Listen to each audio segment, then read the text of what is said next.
both. One of them works. Yeah, that sounds good. Alright, so it looks like we should be live now.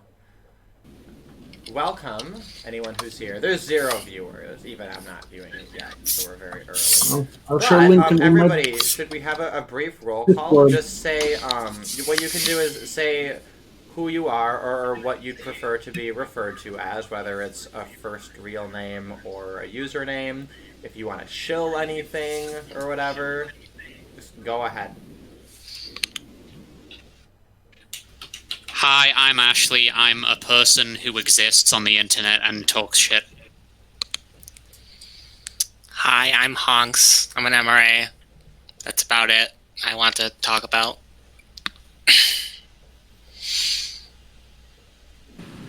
Hello, I'll call me Sheev Lord, yeah, because I'm I'm the manifestation of Sheev Palpatine, and I make shit posts on YouTube, and not on Twitter anymore because I got zucked.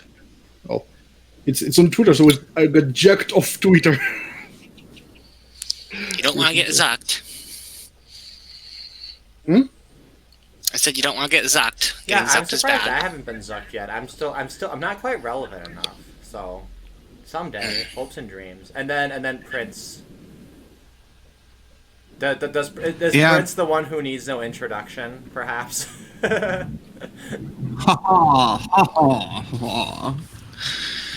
Alright, so we're here on my new series of streams. I'm thinking this will be a series. It's show and tell.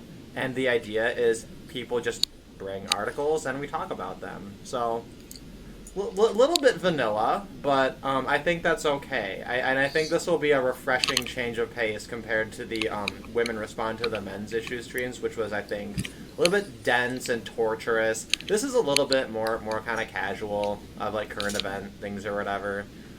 Anybody listening, there's a Discord link. It's any number of people for forever to hop into the Discord.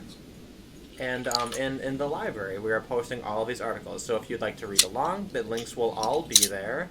But they're also going to appear on the screen here. And, sorry, just give me a moment to grab the actual URL so I can post it in the Discord and everything. And I can check out the chat. I'm back. Alright, sounds good. Alright, and it looks like we are up. Yeah, so last night I had tried to stream. Some people had messaged me saying, hey, I got a bunch of notifications that you were alive, and then you privated the videos. And I was like, yeah, I made like a huge mess. Because there's all kinds of different technical issues. Really, more than I'd ever run into before. But it looks like it's all sorted out now, which is good. Okay. I can't believe this video is Gale beats up Hurricane Dorian in Melbourne, Florida. Do you think TFN would get mad if I sent the video link into his Discord? Probably.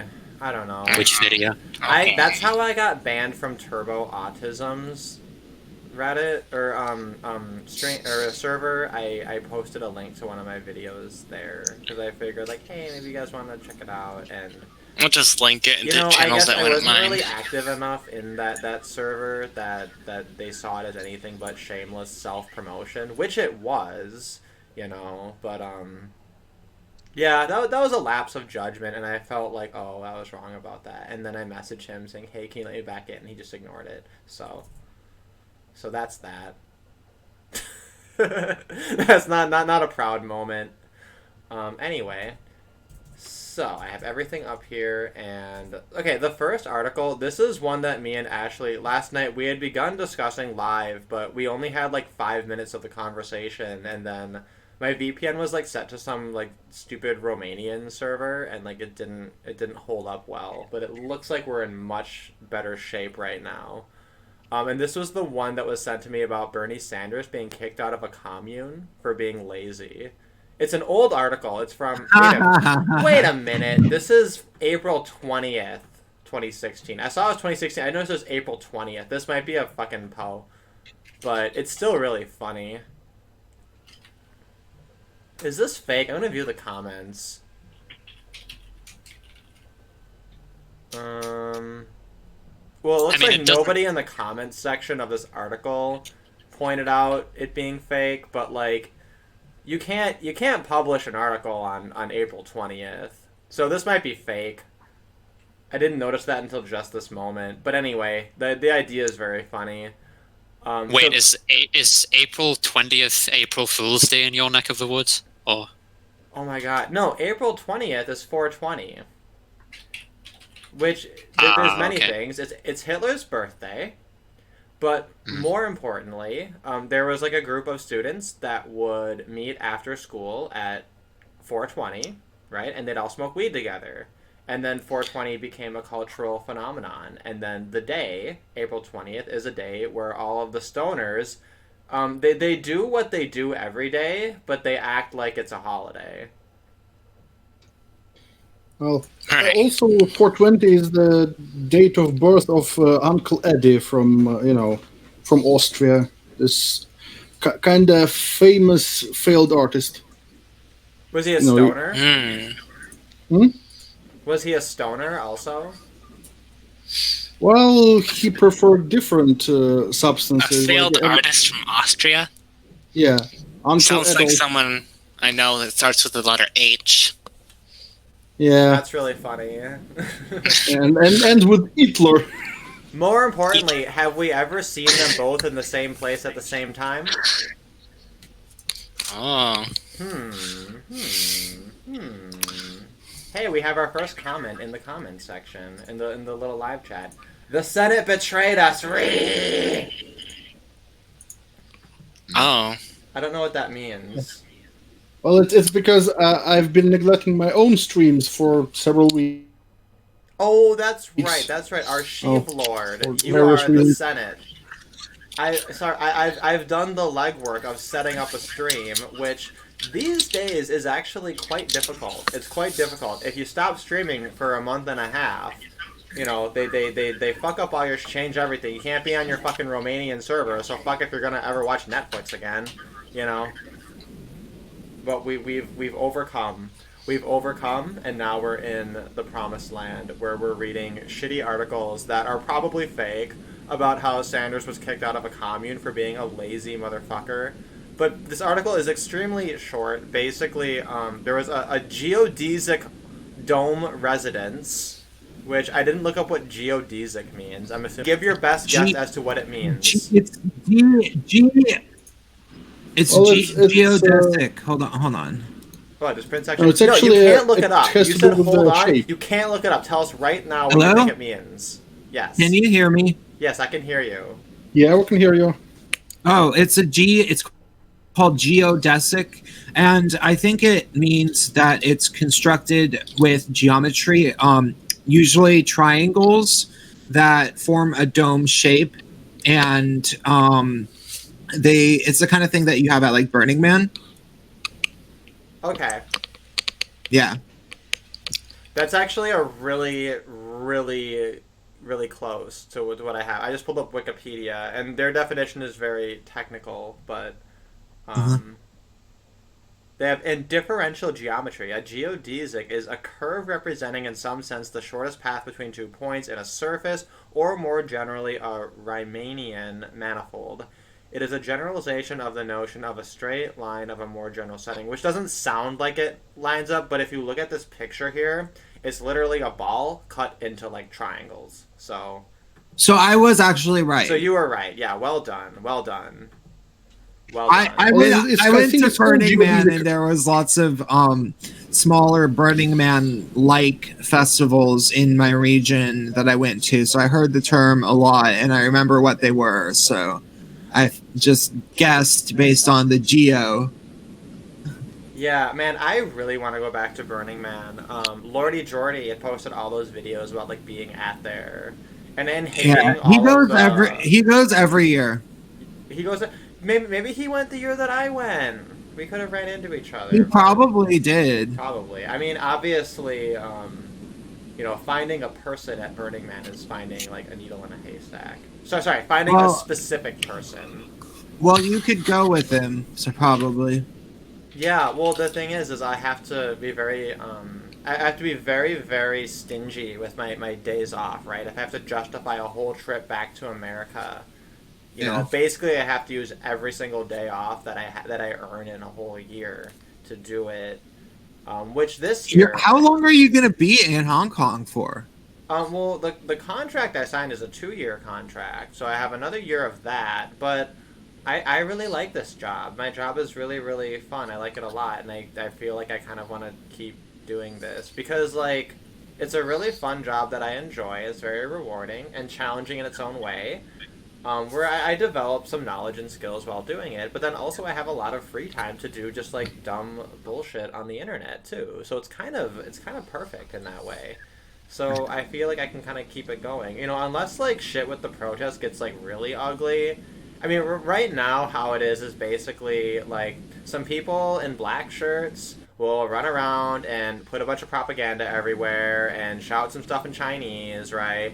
And then the police come and like maybe they tear gas the place and clear it all up, and then maybe some people in white shirts like beat up some pregnant ladies, and then 10 minutes later everything's back to normal, right? Which is like fine. That's, you know, I can live with that. That doesn't, whatever. Who cares? But like if China comes in with tanks or like I don't know, like whatever to fucking like tiger chairs and shit. So I feel like I'm kind of like the least of anyone as normal generally here, which things kind of generally do. If you're thinking about visiting Hong Kong, this might actually be a really good time to do that, assuming you kind of avoid like major holidays. And maybe plan for like potentially your travel arrangements getting disrupted. Like don't plan anything too tight, but you know things are cheaper and less crowded in general. You have a chance to visit Shenzhen. I mean, I haven't visited Shenzhen. I think that the visa for Americans is like ludicrously expensive. And I think that has something to do with Trump and the trade war. Like when I looked into it one time, they said it was like a whole bunch more money if you're American. I don't know if the information I got is correct, but I never really take days off, and I never have 2 days off in a row usually, so I haven't visited Shenzhen, but I should. I'd like to go back to China a little bit because China's a cool place. Like, it gets a bad rep, but I think it's a little bit unfair. But anyway. Yeah, you know, just you know, when people are getting shot, you should probably leave before then. So yeah, like, you know. I mean, here's the thing, though. If anybody messes with me, it's really, really bad optics, right? Because it's like I'm not even involved with these protesters at all, right? So then it's like if anything happens to me, that sets the precedent that the government's cracking down on people who aren't even involved. And then for the protesters also do bad optics. It'd be like they don't want to be, like their whole thing is like, we're not rioters, right? So it's like, okay, like that means you have to not do rioting things. So either way, it's okay. Like, you read headlines and articles, you look at pictures, and, like, obviously they're only going to show you, like, the most crazy of anything. But yeah, I live in Hong Kong, and I still do my YouTube streaming and posting as an ANCAP, and I don't fear for my safety. Maybe that's naive, but I really don't think that it's as, like, over the top as people say it is, but I don't know. I guess with this article, I don't know how much there is to say about it. Now that it's like fake, maybe because it was posted on 420. I'm like less motivated to like read through it all. But I've heard about this before, and I don't think it actually was ever debunked. I think it's legit, or at least it's based on a book, so it's as legit as the book is. So I don't know. Well, and that book is "We Are as Gods" by Kate Dallows. And this commune is the Myrtle Hill Farm in northeast Vermont. They named their outhouse after Richard Nixon. And I guess Bernie Sanders, according to the story, would just stand around and talk politics, and people would have to, like, drag people away from him to try to, like, get them to do work, and then they politely asked Bernie Sanders to leave. Let's see. Dallows writes that Sanders engaged in endless political discussion while the residents seethed on. One resident, Craig, resented feeling like he had to pull others out of Bernie's orbit if any work was going to get accomplished that day.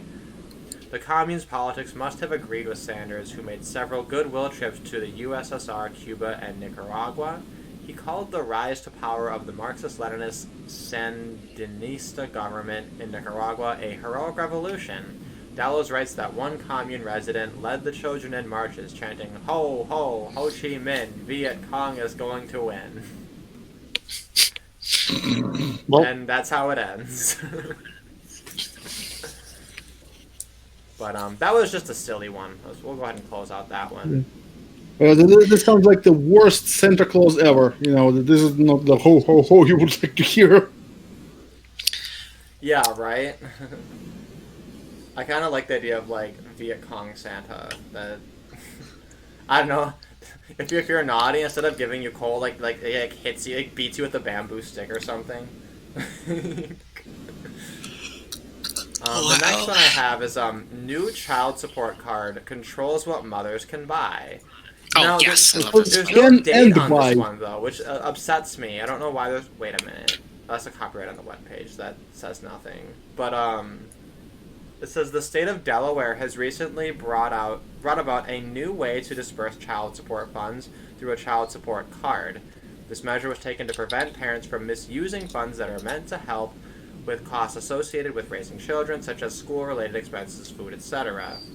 This card will not allow the parent to purchase alcohol, cigarettes, or pay car payments. The card will be used exactly like a food stamp card. We spoke to Tasha Brown, who was upset after she couldn't purchase a bottle of Hennessy at her local liquor store. She says, "It's unfair that my money, I should be able to do what I want with it. How will I pay for my new weave?" This has got to be fake. These like fucking This typos in is here. fake. This is so I actually funny. feel embarrassed looking this If the shit. program goes as planned in Delaware, Congress might extended the program nationwide, making it the universal way to control what parents do with their child support money. I love the typos in this. I feel like I mean that might be fake. the funny thing is the idea is great. You know, like how expensive is it to just make cards? Like how much like auditing do you have to do to keep track of the way money flows, and how much of that gets done automatically when you just have a separate account open with a bunch of cards, right? Like that actually makes a lot of sense. But Yeah, it's not hard at all. yeah, but this this article is super funny. The funny Yeah. thing though is like as much of a joke this is, like this is literally true. Like I don't know. Yeah, like it would actually be a really good solution for the most part. That isn't like completely unrealistic optics wise, if that makes sense.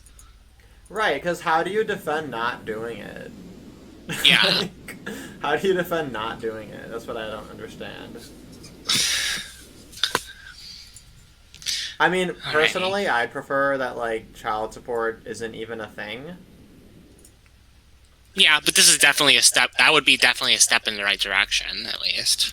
Right. Like for me, I feel like alimony should never be a thing. Not unless it's in a prenup, right? Put it in a prenup or absolutely no automatic alimony. Absolutely fucking not. Child support is a little bit more of a tricky argument to make, but I would argue that getting rid of child support incentivizes people to like not be irresponsible with their procreation. Yeah. Right. No. Like that should have been actually in the like child support like thing in the first place. Like you can't like abuse it because I don't know. It just makes sense. Like if it's for the child, then why the hell are you using it on yourself? Yeah, I guess mean, it's I like guess- taken as a given that women will never use it wrong. Right? So Or then they if just you, don't if you care, say that, like- the implication is, oh, so you're saying that these single mothers are gonna spend it on things that are irresponsible, even though they obviously love their children and will do the best for them, right? Like it's that's always the angle, but Yeah, this one, I'm going to link another article in the library. This one's kind of relevant to Hong Kong. The white lady saying that Hong Kong protesters should prioritize safety over freedom. oh yeah, I did see that. I saw that it was Mr. Obvious had made a video about it. Is that the same one or is that something different? I think it's the Is it- same or it's article. the article, okay. Yeah, actually, that's an interesting one. I mean, I can comment on that a little bit. Like, I don't know. My take on it is, it's like like I get that people who like were born here, right? And raised here, and this is literally their home. I understand why they'd have strong feelings one way or another. White expats who come here, even if you've been living here several years, you know, like you're still not from here, you know. This still isn't like your birth home, you know. So the idea that I'd have like a really, really strong stance on one side or the other, to me that just feels a little bit like kind of grotesque, right? And maybe grotesque is too harsh of a word, but you know what I mean? Like it's like like I don't come into someone else's home and kind of like boss them around and say this is how you should do things. You know, I have my stances if someone wants to listen, but that's why she's being memed on. Basically, that's what it came off as, just like some entitled ass fucking white woman, like just like telling them what to do, even though it's not their fucking country, essentially.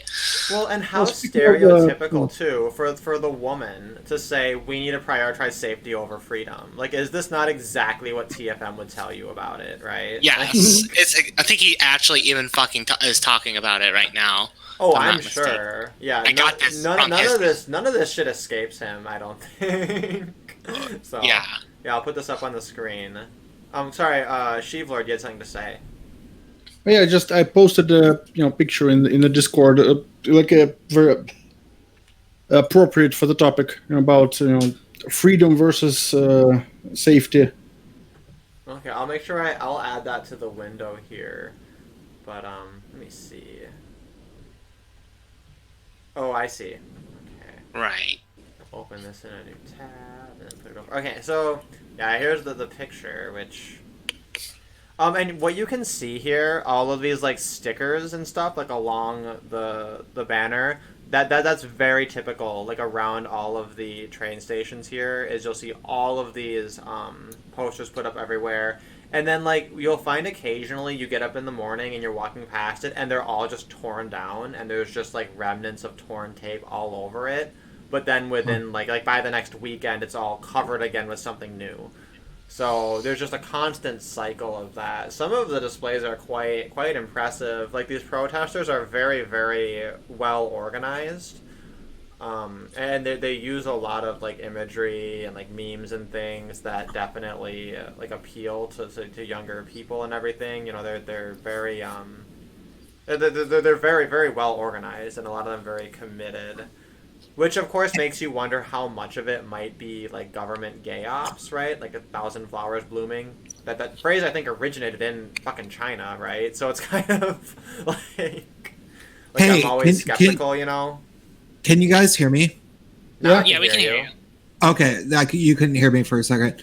Can I make a request and have my article come maybe next? Because I can't stay for that long. Oh, sure, that's fine. Did you post it in the Discord? Yeah. Okay. It's the one from Refinery 29. Okay, let me go ahead and grab that. Okay. We can go ahead and talk about that now. Let's see.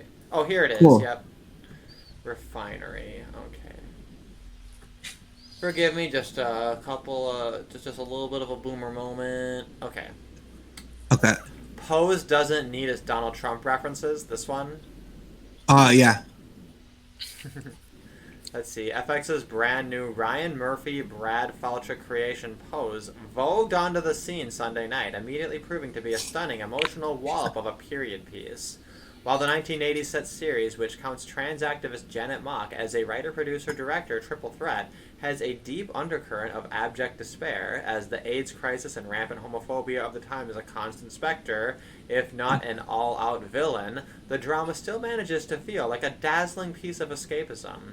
There's the astounding glitter-feckled balls where Pose's history-making LGBTQ plus minus... Oh, sorry, that's the hyphen. Plus lead cast. For a second, I thought when they had plus minus, I was thinking like, did they add like it does look HIV, like that. HIV positive? No, HIV negative. No. Do you know what it means? Do you know what it means? No. Plus just means like all of the other letters we haven't added yet. No, which Do you know what the minus means though? Minus it's LGBTQ plus minus the G. Yeah, well, hopefully, right? I got my fingers crossed for that. That's what I'm more amused by the phrase glitterflecked balls. Yeah, I know what they right. mean, but it still sounds wrong. Honestly, every time I see the plus, I just assume, okay, that adds both of the A's, that adds the 2, right, the number 2, and it adds the pedophiles and the necrophiliacs and the goddamn furries, all of them. That's what the plus means. God. You know, all Oh of that. Jesus. You know, and you know what? We need to add probably the most harmful and degenerate and disgusting group of sexual minorities on the planet: the straights. Those Yeah. goddamn I thought you would say straights. Those speedrunners. fucking breeders. Well, I mean, they already have them. They're the non-binaries. Yeah, right. Oh yeah, that's true. That's funny. Yeah, but Oh, the you said the non-binaries most aren't fucking degenerate. anyone. The most degenerate are the speedrunners, because our white goose said that speedrunning is the most degenerate act humans have ever come up with. Speedrunning? Or you haven't seen this epic rant? Are you not a gamer? Oh.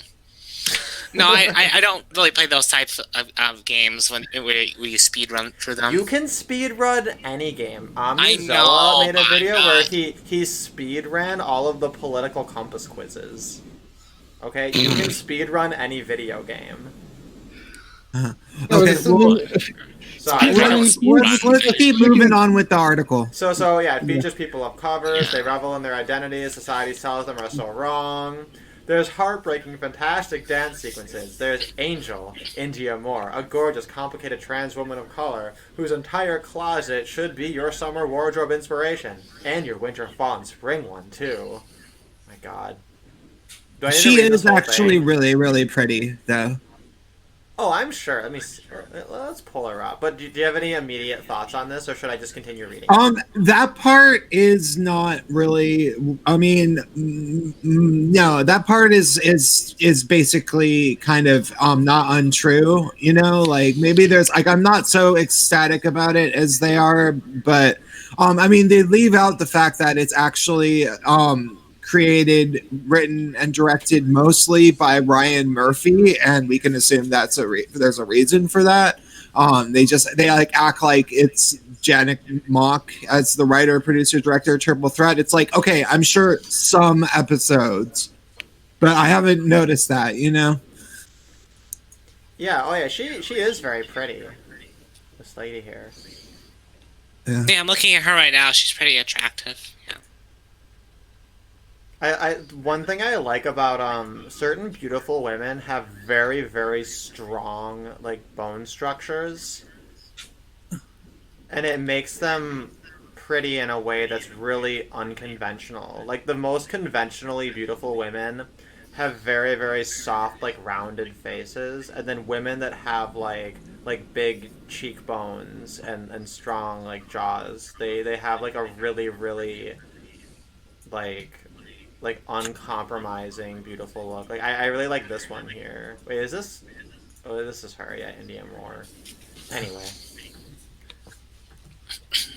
Yeah, it looks like we're getting to the juicy part. So it says, while the news constantly reminds us all of the ways today's politics are harming and demeaning both LGBTQ plus community members and people of color, it's impossible not to smile when you see Damon Richards, a black boy previously abused by his father for being gay, dance his way into performing arts school, or Latinx-led Blanca Rodriguez start her very own house. That's why it feels like a distracting slap in the face every time someone. Wait! I need to say something though about the black boy previously abused by his father for being gay danced his way into performing arts school. I will admit, and I don't even feel ashamed of it. It was actually really a beautiful scene.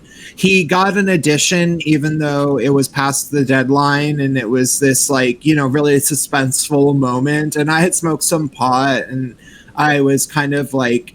Not normally feeling like my normal self. I don't know if this would happen if I wasn't kind of stoned. And he did like a really, really great performance. It had this certain life to it. And I actually started crying when he got in, and I think that the director of the school who was watching him, I think she started crying too, and he might have started. I'm probably got started crying, you know. So I did really like that part. Well, yeah, it does sound like it's something like a lot of gay men can actually like. What's the word? I'm fucking retarded right now. That they can understand, I suppose, because a lot of gay men don't really have a good relationship with their father. Well, it wasn't the I didn't that had happened a while back. But it was more just kind of like I guess I've known a lot of people that had that kind of thing happen to them. No, not necessarily that, but it was more like they were very effeminate, but they came to life when they were dancing, and to see him do that, it was like it reminded me of a number of my friends. Right. Was I cutting out? No, you're fine. Okay.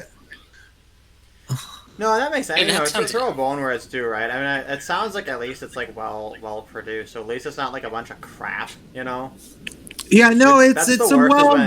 when like It's technically well done. yeah. I was thinking like, oh, this is kind of like that the TV equivalent to a ContraPoints video.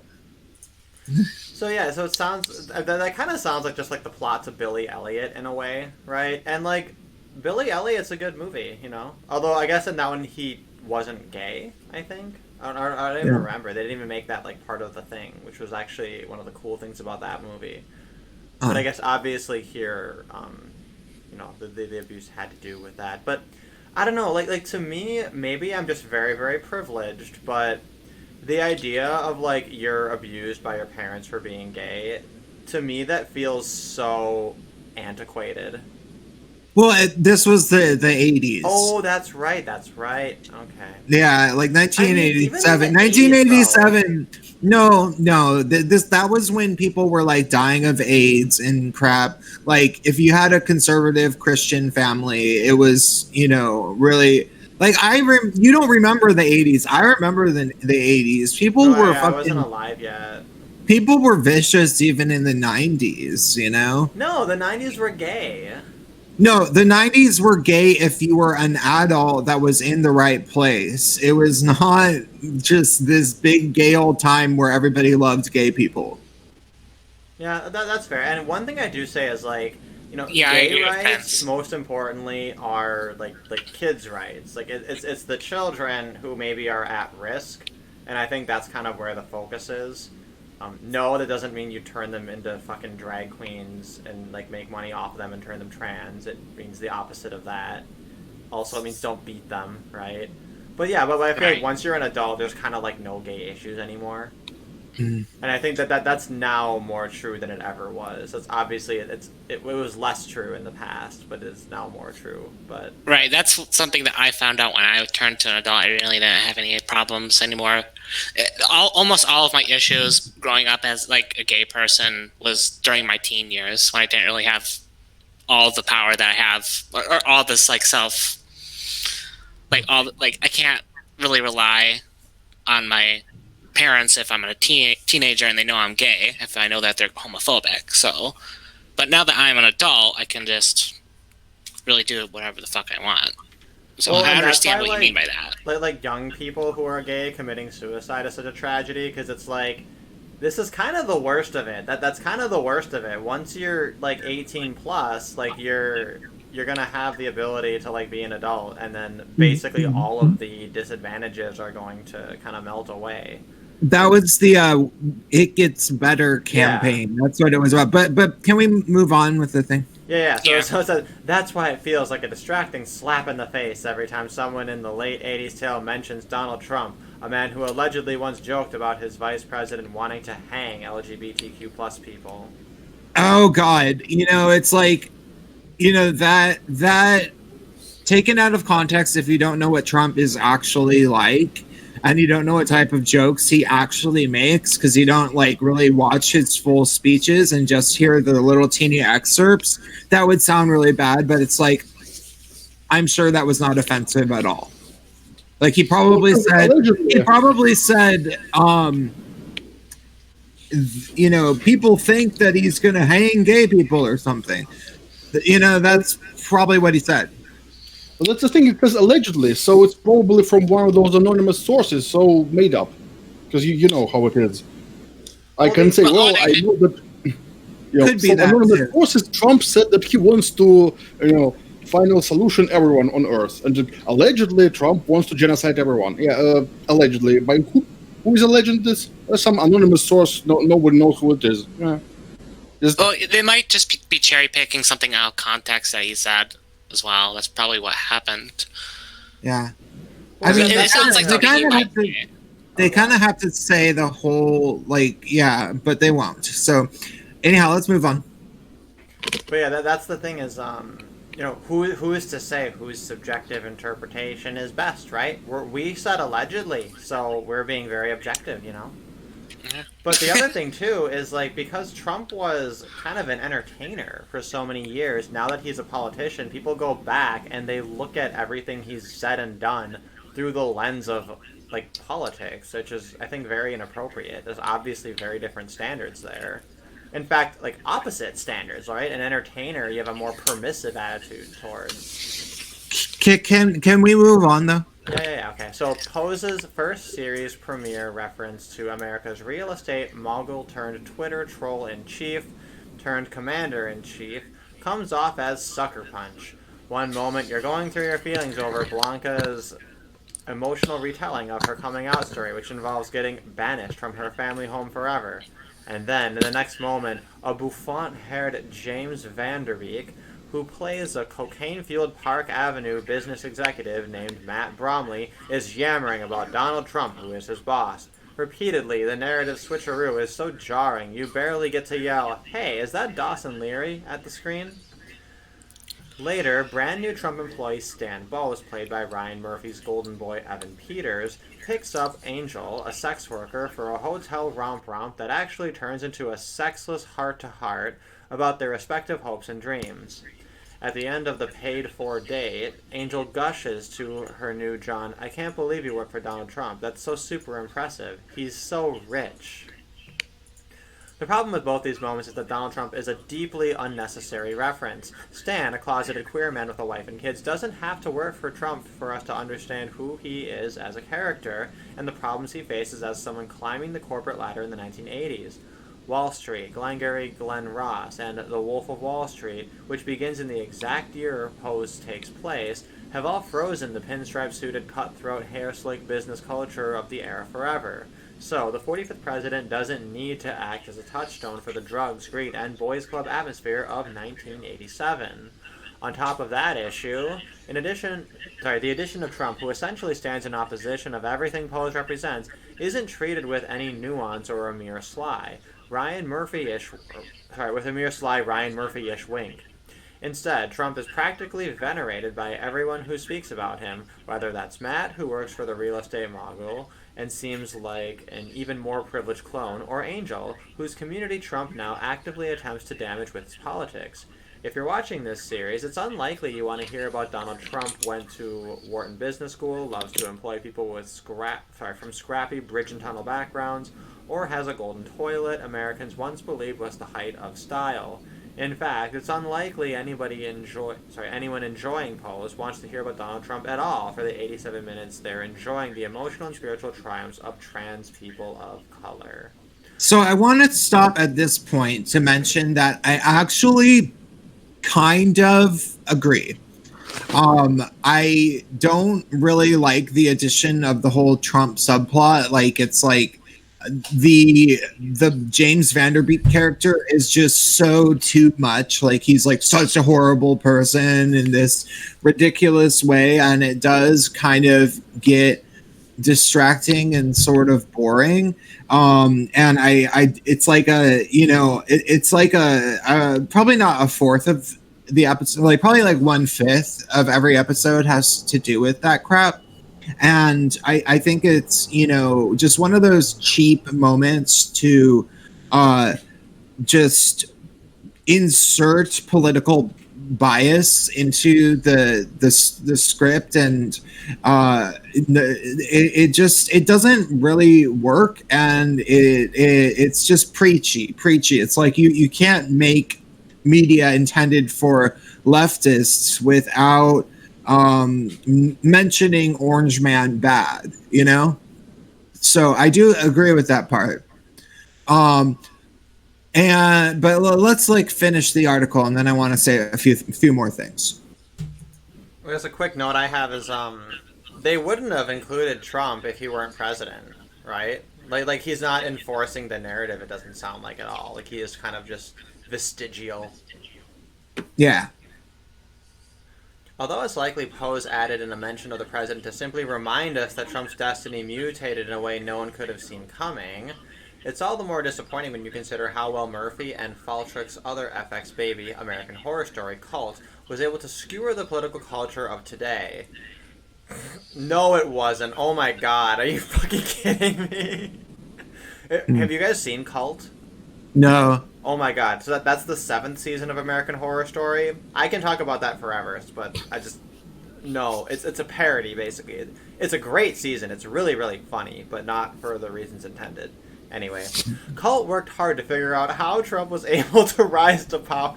I'm sorry, they literally had a cult form where it was a bunch of Proud Boys chugging gallons of milk and having a plot to go and gut a bunch of pregnant ladies all in the same night. It was so No. yeah, and then they're like, this was how Trump rose to power, right? It's like, Oh no. my god.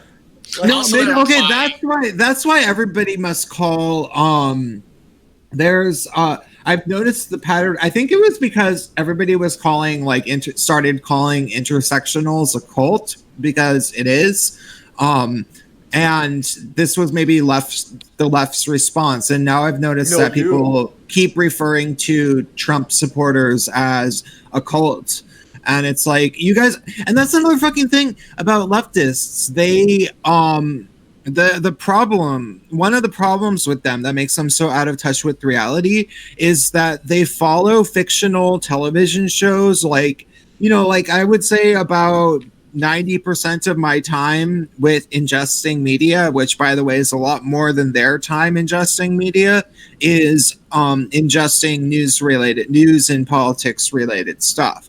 But it's the reverse with them. It's only about 10% of their time, and then 90% is fucking Netflix. And, it's like, you don't get to understand the world through Game of Thrones, Orange is the New Black, and shows like this. And I remember being that way when I was a leftist. I remember having all my leftist friends, and that's all everybody ever talked about was these shows and crap. And it's like, that's probably one of the reasons that they don't know anything about politics. They get so used to fiction that they forget it's not real. The other thing too, though, is the plot of Cult specifically is centered around this protagonist where literally everybody is a part of a cult and they're all fucking with her and they're all out to get her, right? It's her neighbors, it's her lover, it's the guy she runs into at the grocery store, it's this guy running for politics. They're all in a little cabal and they're all trying to mess with her specifically. And it's like so many horror narratives are just based on this being true, right? But in reality, it's no, you're a crazy bitch. You're crazy, and this is all a fucking delusion, right? But our entertainment reinforces that idea and vindicates people who otherwise are just oh yeah, see, right? So yeah, if you are somebody who consumes entertainment media and takes it at face value, it's just a recipe for disaster. But spoiler alert, the lesbian bravely defeats the cult at the end of the season. I remember me and my cousin were talking about the season after it happened, and she was like, "Man, I wanted the cult to win."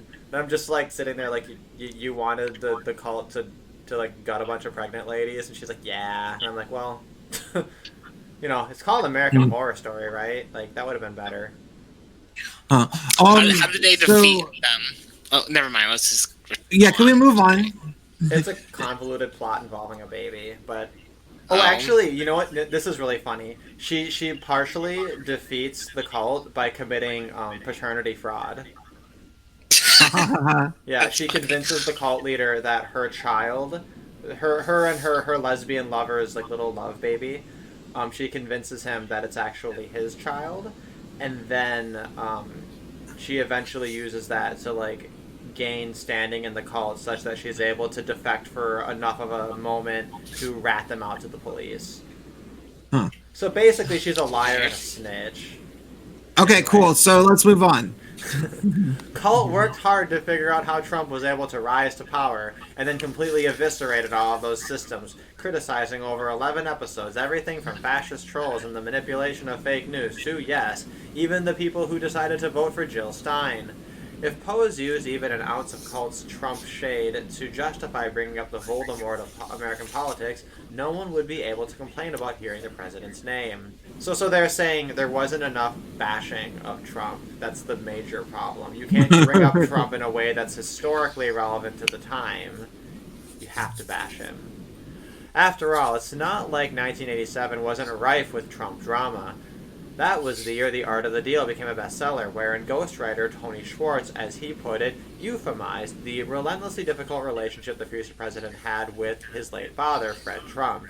That was also the year the businessman posed for a Newsweek cover story titled Citizen Trump.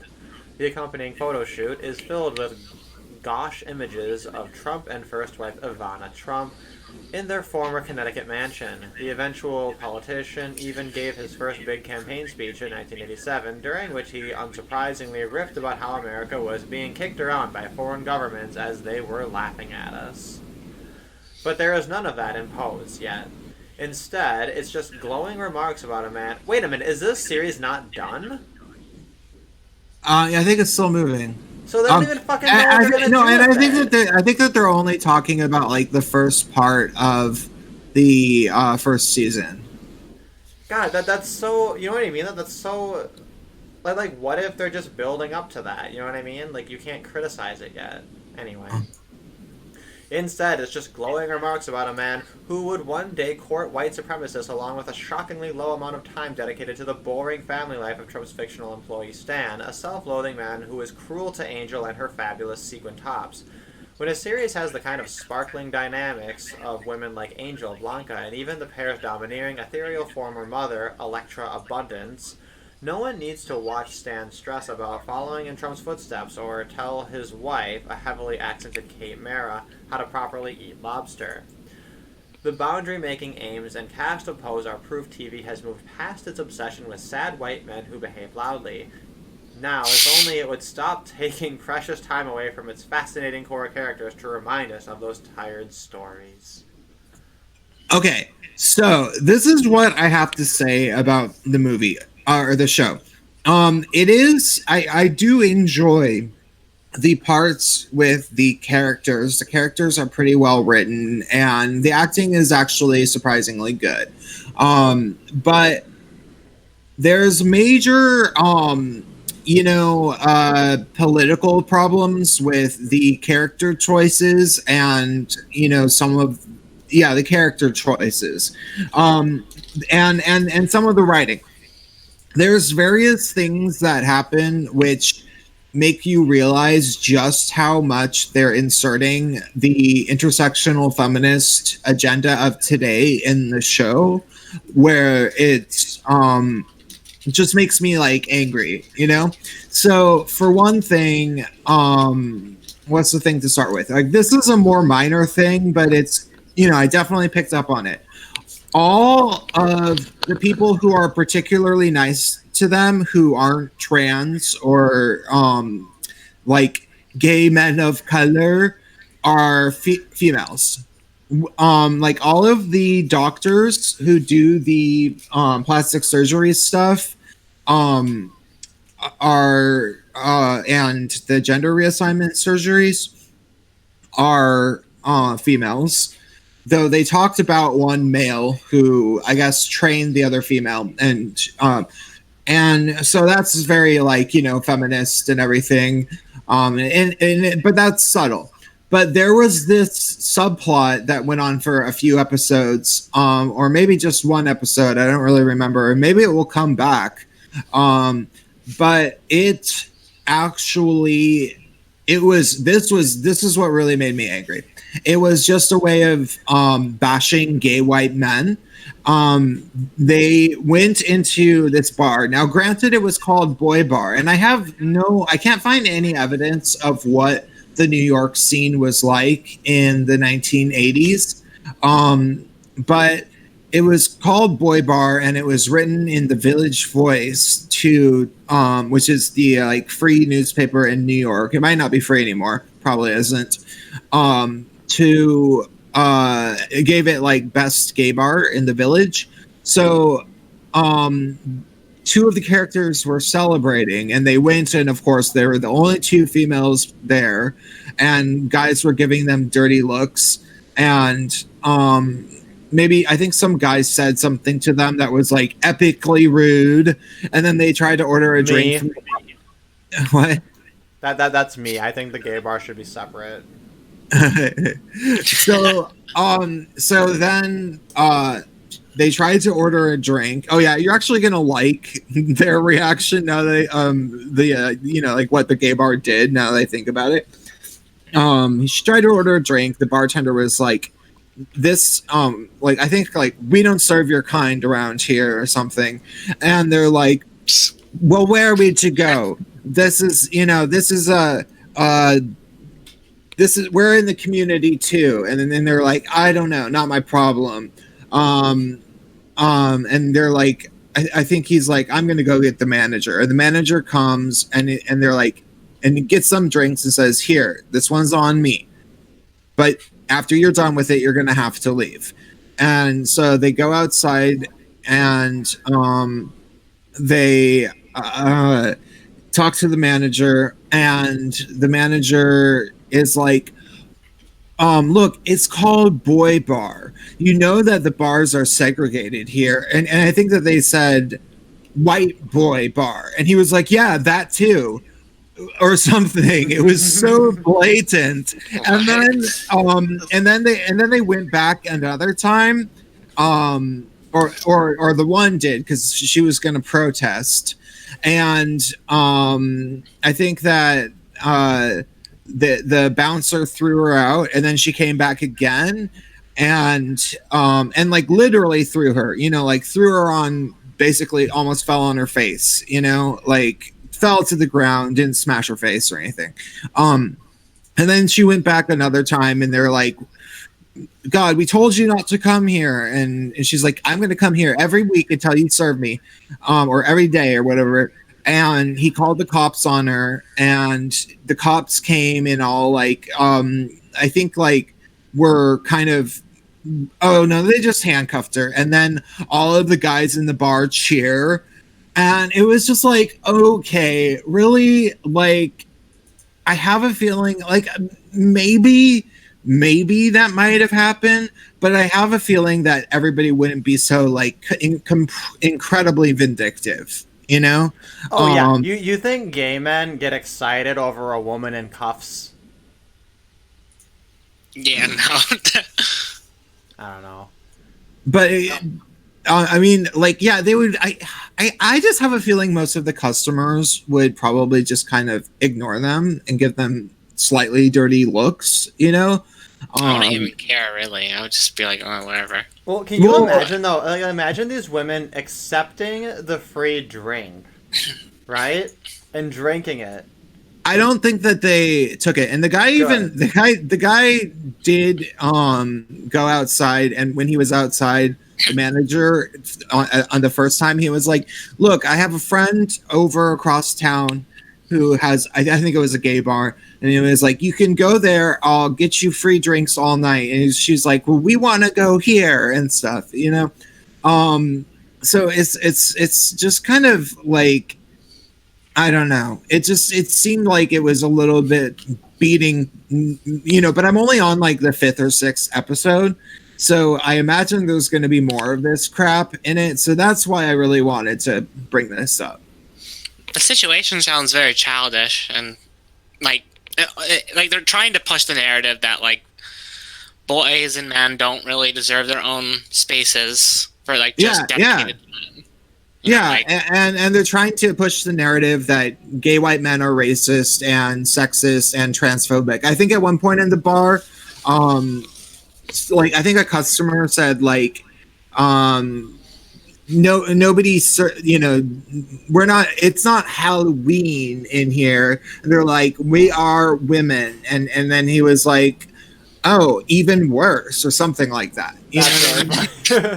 And it's just like, oh my god, like it's like, see, this is why we have to take over your bars to end hate, and it's like, fuck off, like this is fiction, like. So, and the other thing it reminded me of, I was watching the LGBTQI, you know, I don't know what it is, maybe it's LGBTQ plus forum for the Democratic candidates. Did any of you guys watch that? I have not. I'll probably watch it later today as I'm playing some video games. Yeah, it's really it's really worth watching. It's really, I mean, it's pretty boring. Do you know what's interesting? I would say watch the two presenters because they sound so. They're not too. Watch the two first presenters. They just talk about some crap, and the one person, the second one especially, who's a white woman with blonde hair, she's so obviously knows she's lying, like saying all these horrible things about the Trump administration. Like her duping delight is through the roof. Like she's saying these terrible things with smiles that aren't really true, you know? Like it's very, very big exaggerations, taken out of context, blah, blah, blah. But I looked in the audience and it was like, it looked like it was like 80% obese white women. And I'm like, okay, those are the type of people, and when they were in Iowa, and I'm like, those are the type of people who probably watched that show and really love it and think it's like giving them an inside view into like how gay nightlife really is. And during the forum, like all of the candidates, and I think one of the presenter or like the host people, they all emphasize like we need to protect the most vulnerable and especially trans women of color. And one of them said, especially Black trans women. And you know, there was almost never a peep about gay men, and it was it was pretty nauseating in that way. And it's like, yeah, you know, this has a real life effect on how people think of gay men. You know, it's like you guys wonder why gay men are turning to drugs and, you know, hookup culture, like from telephone apps, and they're all like lonely and miserable. It's like because everybody's being trained to hate them, you know. But all of that is toxic masculinity, including people hating them. Right, that just explains everything. Yeah. Yeah, when you look at Space Pan in real life, he's just like the epitome of toxic masculinity, you know? Obviously. Yeah. Obviously. Well, anyone who's seen me play DDR knows that. Duh. Yeah, he plays video games. What a fucking incel. So I can take a look at like the next article, but then I gotta go. Alright, well, so the next one he had, well, I guess we'll head back to this Hong Kong one. I don't know, I'd kind of given my thoughts on it. I think it's kind of predictable, but let's see. It says, video captured in Hong Kong shows a white woman lecturing protesters about why safety is more important than freedom. Let's see, why don't the universities get involved instead of protesting, she asked. What a waste of time for everybody. You guys should be enjoying your Sunday. She said, violence breeds violence. Find me one case where violence led to a solution. I mean, they could punch her in the face. Sorry. The woman goes on to tell the protesters, you guys value freedom more than safety. I think safety is more important than freedom. But they're worried about their safety here, reporter tells the woman. Look, your value system is different, the woman insists. I mean, that's fair. It sounds like maybe she gets that. I don't know, I'm not going to watch the actual video, but... Wait, did they punch her in the face? No, I'm just joking. Oh, okay. Yeah. But yeah, I mean, the thing is though, like I am somewhat sympathetic though to people who say like my business is suffering because of this. We had to close this or whatever. Like our plans got changed. Our transport doesn't work. Like that's not nothing, right? People who have a voice, or people we should kind of be able to give voice to like, hey, these protests have adversely affected me, right? And like there was a time period where the protests were very strictly like very very peaceful. Like there was this very kind of iconic moment where like an ambulance needed to get through and everybody parted like the Red Sea and it gets through just fine. And then, over the next few months, you had more and more incidents where the protests were disruptive, and kind of the pinnacle of that was when they were stopping people from departing from the airport, and that had like serious economic repercussions. And of course, like it did get some international attention, But what I always say is like, well, I mean, what do you think is going to happen? Do you think Japan's going to send a Gundam to go rape of Nanking 2.0? Or do you think the United States is going to decide that there's oil here, right? That's kind of what it boils down to, I feel like. Like anything short of that, I don't really know if that route is going to bear any fruits besides just giving China excuses to be more authoritarian and use more of a strong arm tactic. So from a pragmatic standpoint, I'm kind of skeptical. Now it does seem like they've achieved some things. Like I'm kind of eating my own shit. Like they have actually had so some of their demands met. But of course, among their demands is that they want universal suffrage, and that's not solving the problem of there not being enough freedom. That's just kind of feng shuiing. That's kind of just moving around the authoritarianism in a different way, and I'm not confident that universal suffrage in Hong Kong is going to look much better than it does in any other like westernized nation. So it's probably going to end up with women not being draftable, and men being the only ones that are drafted, shit like that. Like I started looking up gendered statistics in Hong Kong to try to figure out how similar it is, because some people had asked me about it at ICMI, and I was like, well, honestly, I'm not really sure. I haven't really looked into it yet. But generally things in Asia, generally things map onto Asia more or less similarly. But there still is more of a stronger traditional culture, and there's less overt influence from like feminist propaganda. So it's not as extreme. Also, Asians have less sexual dimorphism than other races. So I think all those factors coming into play, things aren't as like crazy disparate as they are in other places. That's kind of my overall read of the situation. But I was looking up like sexual violence stats, and it's like something like 98 to 99% of what's reported is all female victims. And I looked at that and I'm like, there's no way. Absolutely, there's no way that is like an accurate reading of what's actually going on. That means that there's definitely like male victims of sexual violence that's unreported, right? Most people will look at that stat and then say, oh, that means that this is a women's issue. I say, no, this means that I would guess that there's parity like there is in other places, or at least close to it. And that the men just aren't reporting due to cultural reasons, due to not having any resource or any way to go.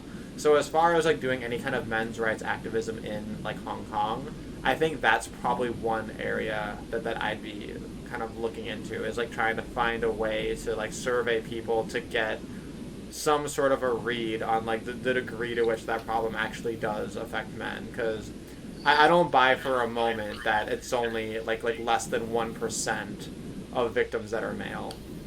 Yeah, that does sound retarded to me. Like, but when it's that disparate, I feel like no, there has to be something like going on there. Like it can't. They could at least put some effort into it and make it like, I don't know, maybe more like 70% or some shit. Like, yeah, and it's similar with domestic violence too. They have something like 88% for women, and I'm sitting there like I'm skeptical of that. Even though I'm sure there's a lot of little Asian ladies beating up their also little Asian husbands, and the Asian husbands like just don't want to be shamed.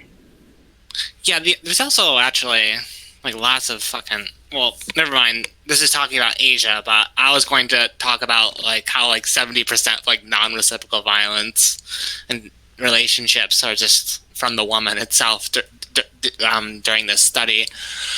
Yeah, if you use the conflict tactics scale style of measuring DV, right? You have DV split half and half, where there's reciprocal versus non-reciprocal, and then of the non-reciprocal violence, it's 70% female perpetrators.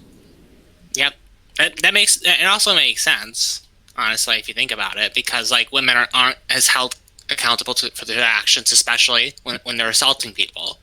So, like, they aren't even like held like even if like say, I don't know, you want to like also punish the male too if he went too far or something. Like the woman still shouldn't go away scot-free or with a slap on her fucking wrist. Like no, she still acted like a fucking moron, and she should be punished.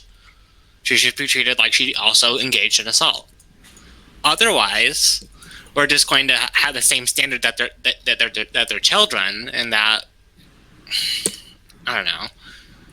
People are stupid.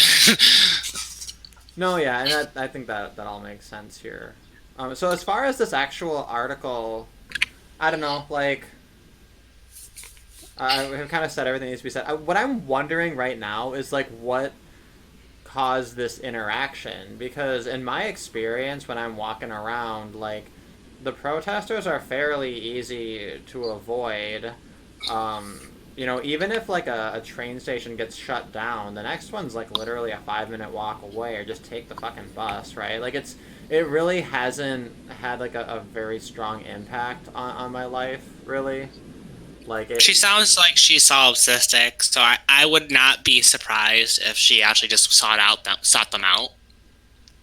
Honestly, but the other thing too, though, is like this guy she's talking to is supposed to be a protester, right? And I wonder, like, how come he's not covering his face? Whenever I see somebody among these protesters who's not covering their face, it makes me think this person's probably a government shill. That's interesting.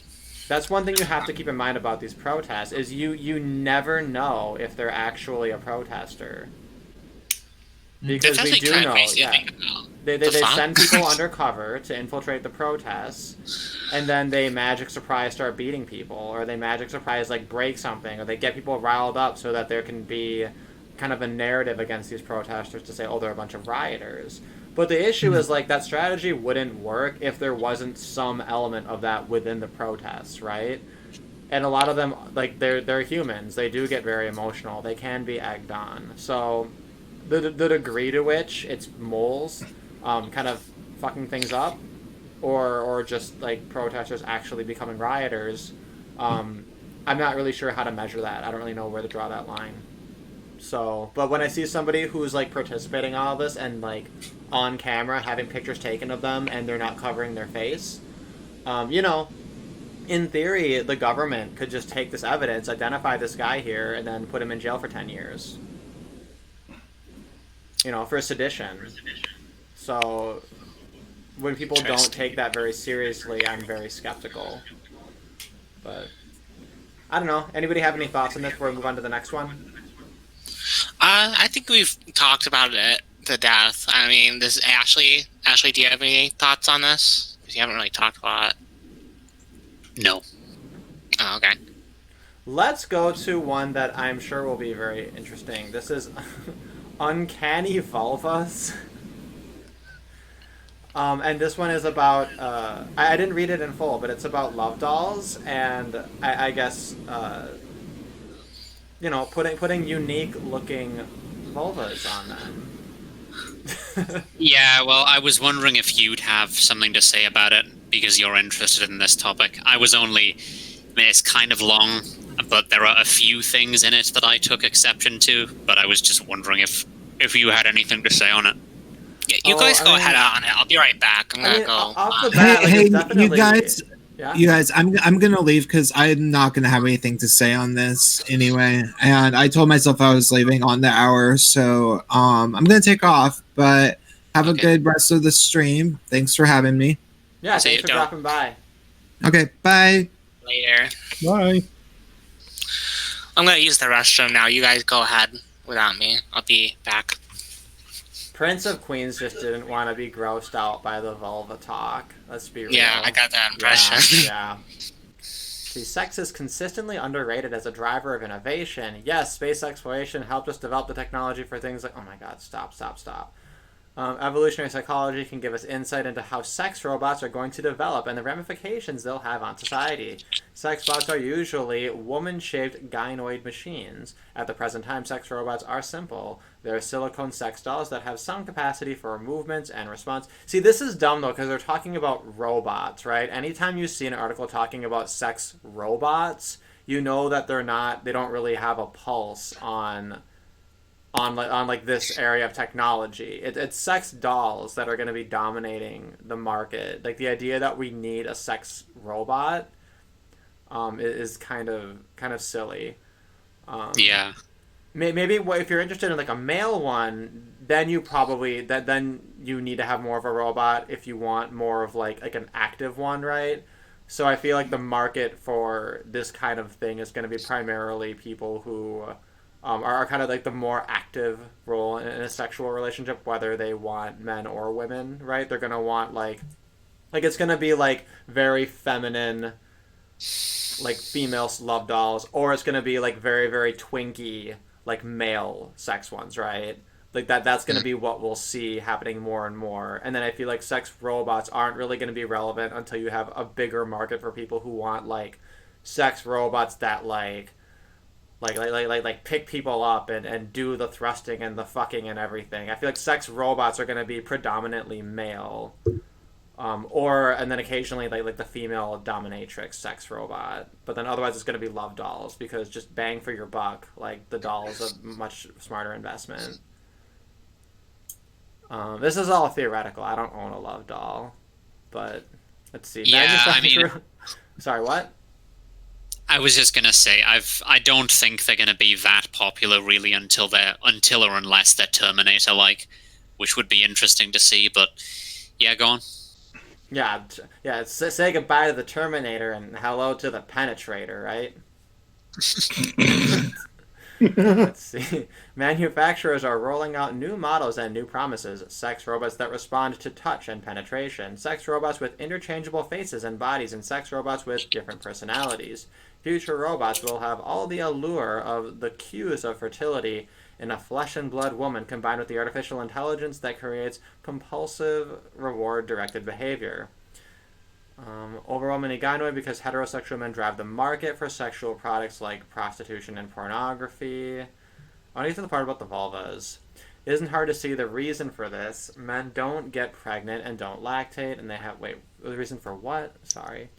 Their sexual interactions are not limited by women's sexual choosiness, and they, on average, have many more sexual partners than straight men or lesbians. Because men don't get pregnant, don't lactate, and they have smaller, easier to produce sex cells than women. For a man, the cost of producing offspring is cheap. Getting one's genes into the next generation is the engine of evolution. The low opportunity costs make men motivated to take every opportunity, even if it comes in the form of a robot. Ever think a dog is dumb for growling at his reflection in the mirror? Human men can become aroused looking at flat images of nude women in black and white. Our evolved psychology can respond in maladaptive ways towards novel stimuli. Where's the part about the vulva? Wait. I have a... Too much beating around the bush. I want to hear about the bush. But I want to interject here. It says the article doesn't say it outright, but it kind of implies that only men are aroused by black and white flat images of... it's as if women cannot get aroused by pornography, even like black and white pornography. Well, yeah, I mean, so women, they like their porn, right? And the overwhelming consensus is men are more stimulated visually, but the idea that women don't ever like looking at porn or seeing anything like that or are in any way aroused by that sort of a visual element is completely dumb. Yeah, it's outdated. Yeah, so this article, again, the article doesn't say it, but it kind of implies, so... I have an issue with that. Yeah. Well, here's the paragraph where it's going to start to get interesting. If sex is weird, sex is gross and awkward. Natural selection addressed this issue by causing arousal to attenuate the human disgust response. It's worth noting that men have a much lower baseline sexual disgust than women, and that sexual excitement further reduces disgust sensitivity in men. In a classic paper by Dan Ariely, aroused men had much more positive attitudes about all kinds of unusual sexual acts. Sexually aroused men were more likely to say that it would be fun to watch a woman urinating, or that they could imagine getting sexually excited by contact with an animal. 3D pornography. Well, it makes sense. How many female furries are there? I mean, I guess that is true. I guess there's the meme about white women having sex with dogs, but I think that's mostly a myth.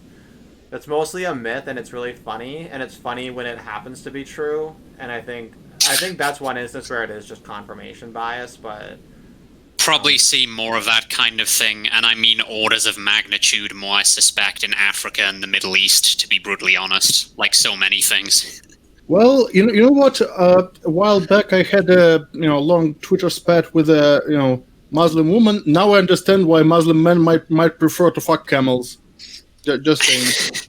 Yeah. Usually in more religious, like extreme, like environments, like it has the opposite effect. People have like a way more extreme kinks instead. Like, by the way, there was a part of this a bit earlier that I took exception to. So there's a paragraph a little bit earlier than what you were looking at that begins the average single man. Oh, okay, let me see. In this paragraph, I'll just find it. Let's see.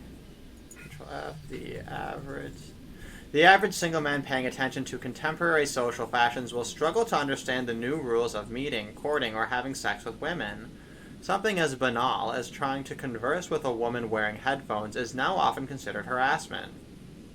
A man's chances of mating success increase when he approaches many women, but so too do his chances of gaining reputation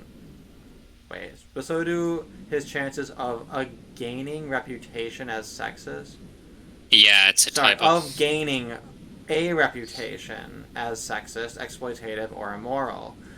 To take a fraud example, how does a man know that a woman is genuinely consenting to sex?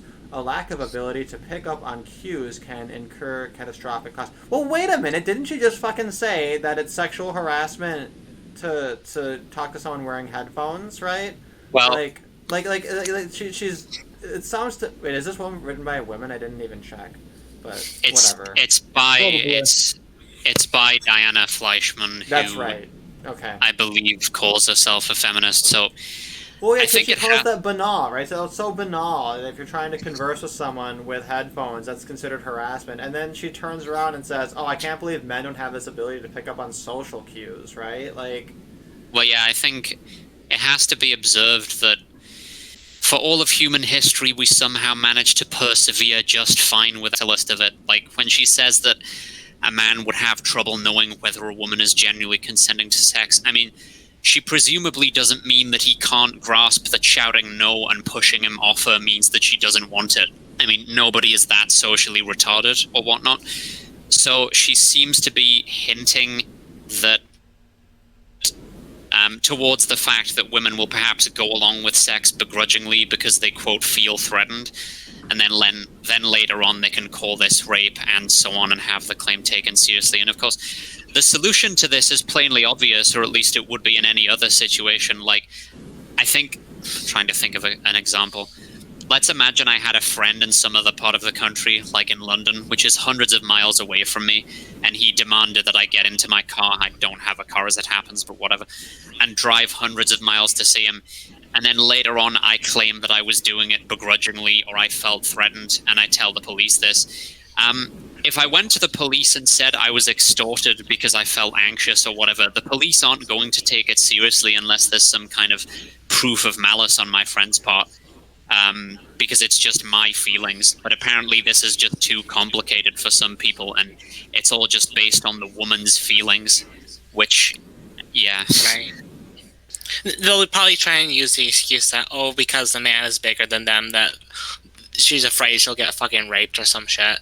Even though, even if it's not in a public space, like, no, what, she's fine. Like, then you can tweak the analogy to accommodate that as well. Like, what if my friend's bigger than me and I say that I feel intimidated by him and this and that? Like, but Yeah. nobody would take this seriously in any other case. Is the point?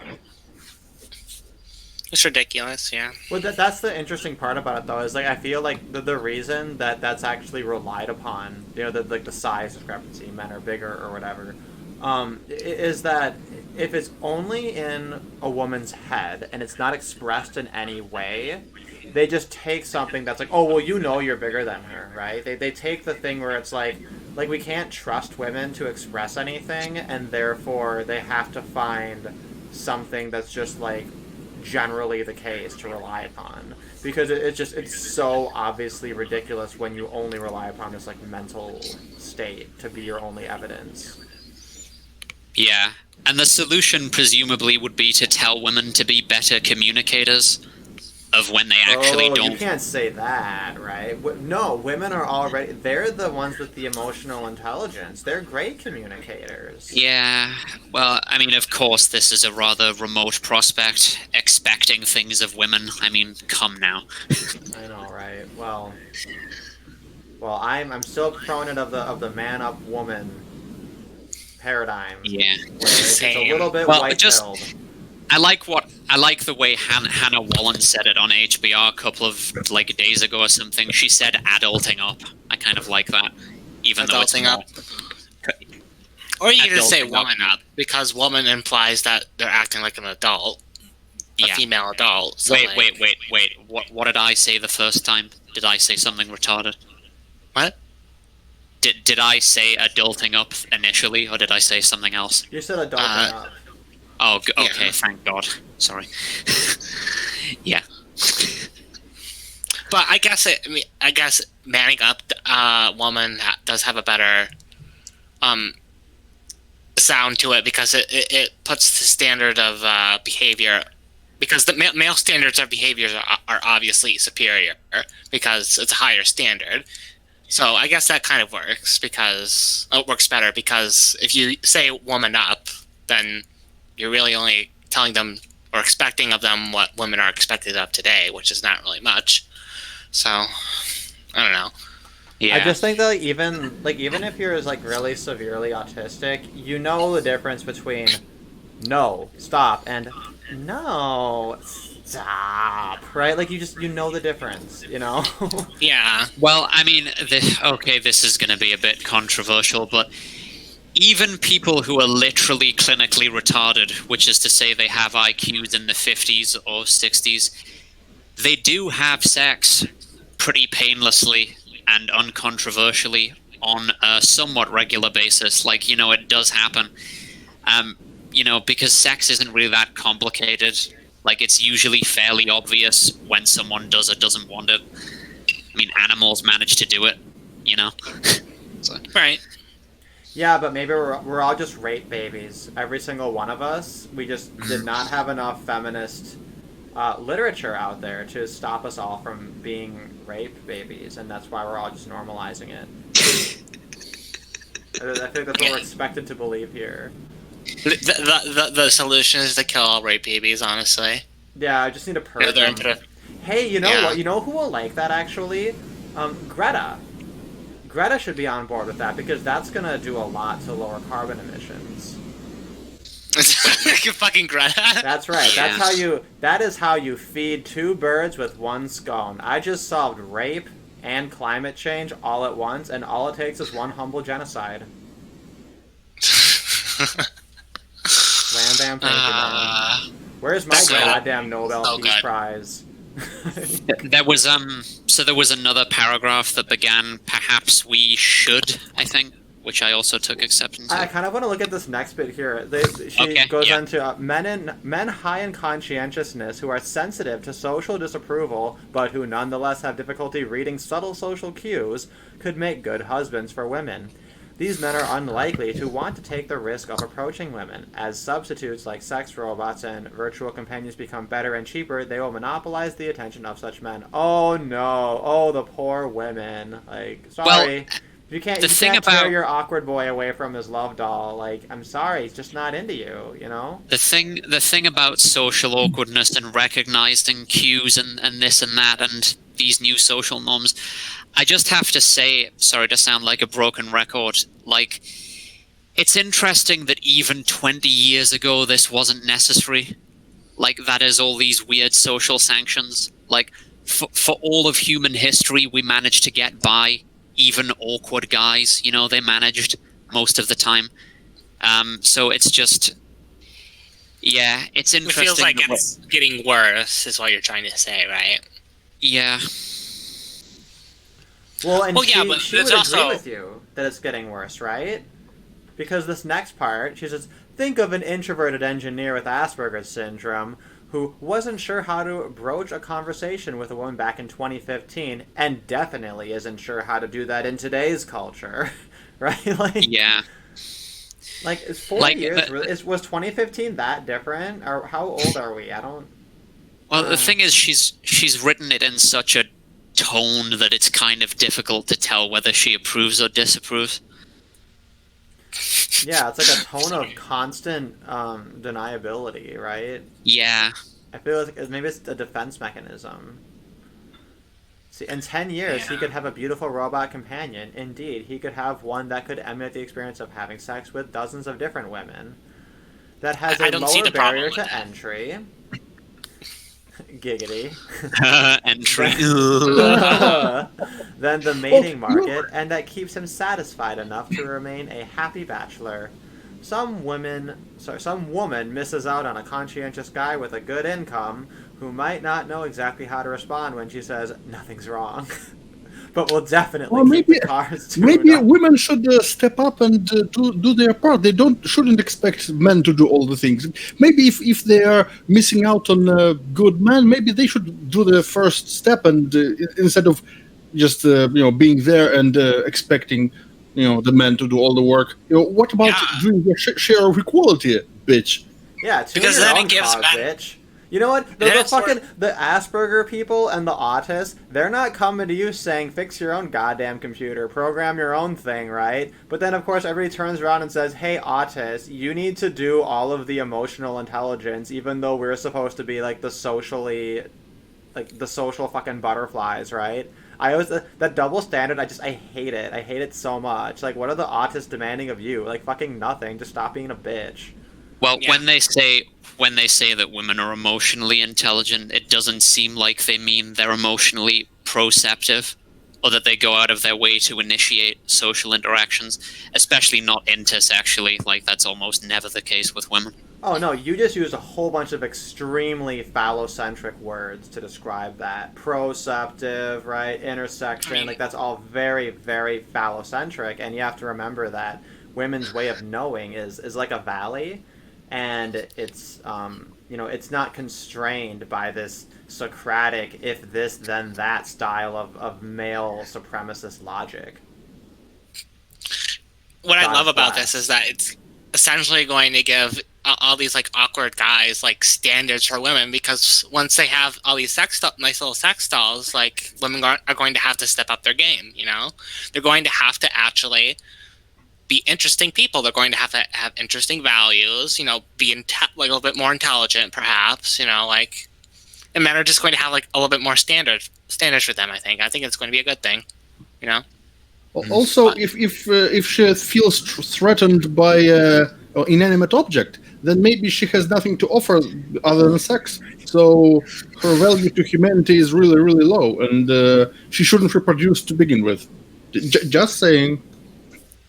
Yeah, right. Because if you're a male, right, your chance of having your genes go on to the next generation, it's like some low number, right? It's like 50% or something stupid. It's like some significantly less than 100% figure. Whereas if you're a woman, it's like what, 80%, 90%? I don't know the actual number. Actually, you might know the numbers better than I do. But it's some crazy disparity, right, where women are essentially guaranteed to go on. And I think that from an evolutionary perspective, like that burden should shift a little bit, Yeah, in modern, I expectation, think I should in modern, say.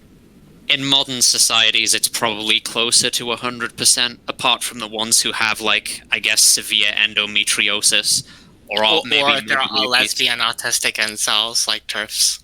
Yeah, but how many of the lesbians are like gold star lesbian for life? Like a lot of them are just, you could be a lesbian for 10 years and then become a housewife later, in theory. Yeah. True. Let's see. The kinds of men described above who have difficulty reading social signals but who are nonetheless strongly sexually motivated have a characteristic that means they'll be less put off by sex robots than the average person. Resistance to perceiving the uncanny valley. Oh, I see. So they're not going to perceive the uncanny valley, right? And therefore that's going to mean that they're even more drawn to these robots because there's less of a disadvantage. Yeah, citation needed there, kind of, I feel. Like, it's a very individual thing, how responsive you are to that kind of stuff, or how much it weirds you out. It's not a... She a study that shows that autistic people... Yes, I know it's an old game, but I'm not going to stop making jokes about this because it's a timeless source of entertainment. Wait, do you mean Nier Automata? Yeah, I think... Did you say Mass I think I heard Nier Automata.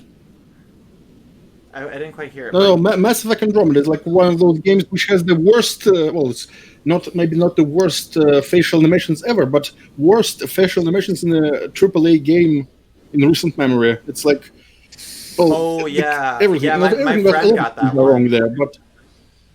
Yeah, my friend had that one, and he had No Man's Sky. And I'm like, why are you like a serial purchaser of like the most reviled games? Like you're like a gaming masochist. But well, to be fair, No Man's Sky has improved significantly lately, so now it's actually a decent game. Yeah, you sound just like him. You sound just like him. Back on the Uncanny Valley thing, it's going to become irrelevant anyways once like dolls become more lifelike anyways. Like I think TFM actually talked about that. Like they're becoming more and more lifelike, and it's only a matter of time. The other thing that TFM mentions is that like when he was doing his like waifu workshop, he did the Nier Automata one, right, where she has the blindfold, and he's like, this is actually a great costume for her because it covers the eyes, and that's where the Uncanny Valley resides. It's in the eyes. Right. Yeah. The other thing, though, too, is I was talking to a feminist, and she was telling me, like, you shouldn't support love dolls because it supports necrophilia. And I told her, like, that's ridiculous because if you look at the market for love dolls, the more expensive ones are going to be the ones that are more realistic and more lifelike. And when people are talking about sex robots, they're talking about features that make them respond and do things. So this idea that that's even a motivation, right, that they want them to be like dead bodies is completely absurd, but... It also implies men are retarded and don't know the difference between a corpse and a fucking love doll. Yeah, they're not penguins. Also, tell her that in the same sense, women should be against dildos because this promotes dismemberment. I think that's actually what Derek actually mentioned once, if I'm not mistaken. It actually kind of holds more of an argument than what the fuck they're peddling, even if it's kind of a weak argument. Yeah, we're in a post Lorena Bobbitt world. Like that's serious. Yeah. Right. Let's see. I mean, she talks more about the Uncanny Valley. I don't know how much we care. Let's see. Sexually aroused men were more likely to say that, animals, 3D pornography of video game or cartoon characters that might be creepy in a non-sexual context are popular genres. The most direct evidence that men won't be put off by uncanny vulvas is from a paper that laments the unabashed sexualization of female-gendered robots in comments on YouTube videos of robots. Body comments on gynoids. You'll have to replace it monthly due to semen corrosion, for example, were more frequent than comments expressing unease. I love the word gynoid, by the way. I like it too. Yeah. It kind of reminds me of femoid, but like... Well, the male equivalent, it's just the male counterpart to android. The female. Yeah. Female, excuse me. See, but the issue is, remember Dragon Ball Z? You got Android 17, Android 18. One was clearly Yeah. male, one was clearly female. I mean, not clearly. Sort like, of. they looked- Not yeah, really, right? obviously. But, you know, But this- supposedly, the right? time. So just like with the term man, which was gender neutral, android also has been rendered gender neutral. So girls get to be androids and gynoids. I guess some of the boys get to be gynoids too. Lol. That's true, yeah.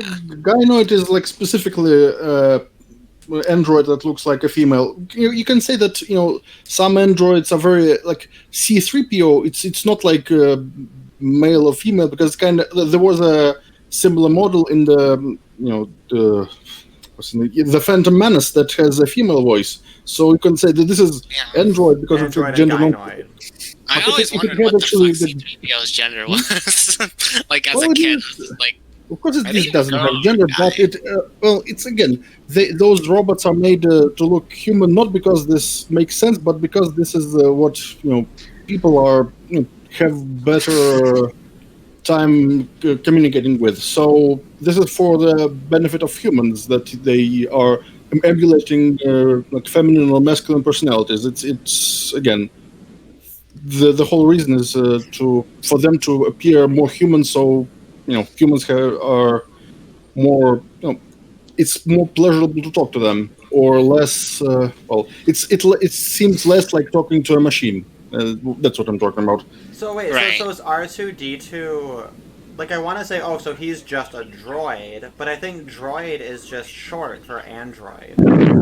Yeah, that's it is. It's literally the same thing, basically. Androids just typically are more, from what I've seen at least, more human-like. Hence the term android, which kind of implies a male-looking person. Yeah, well, and I guess R2D2 is male. Technically not, but like you know what I mean. And R2D2 reads male because like the robot kind of has that whimsical energy, right? It can be like a battle droid to guide a ship, It has like a blue coloring on it. Like R2D2 is almost like halfway between a little boy and a puppy, right? Right.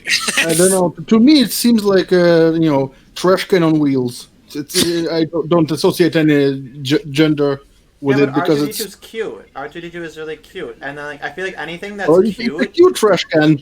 it has to have like a gendered thing, right? Like there's boy cuteness and girl cuteness that are very different.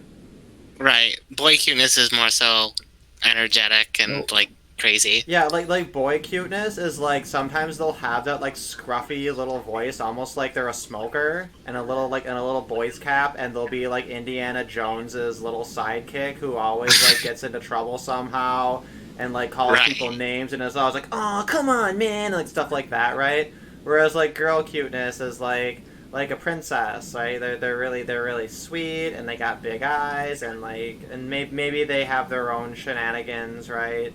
And their own like little like girl cuteness, like they might do things that are more mischievous or kind of cunning, right? Or they might be a little bit Right. bossy too. Whereas boy cuteness is more like adventurous.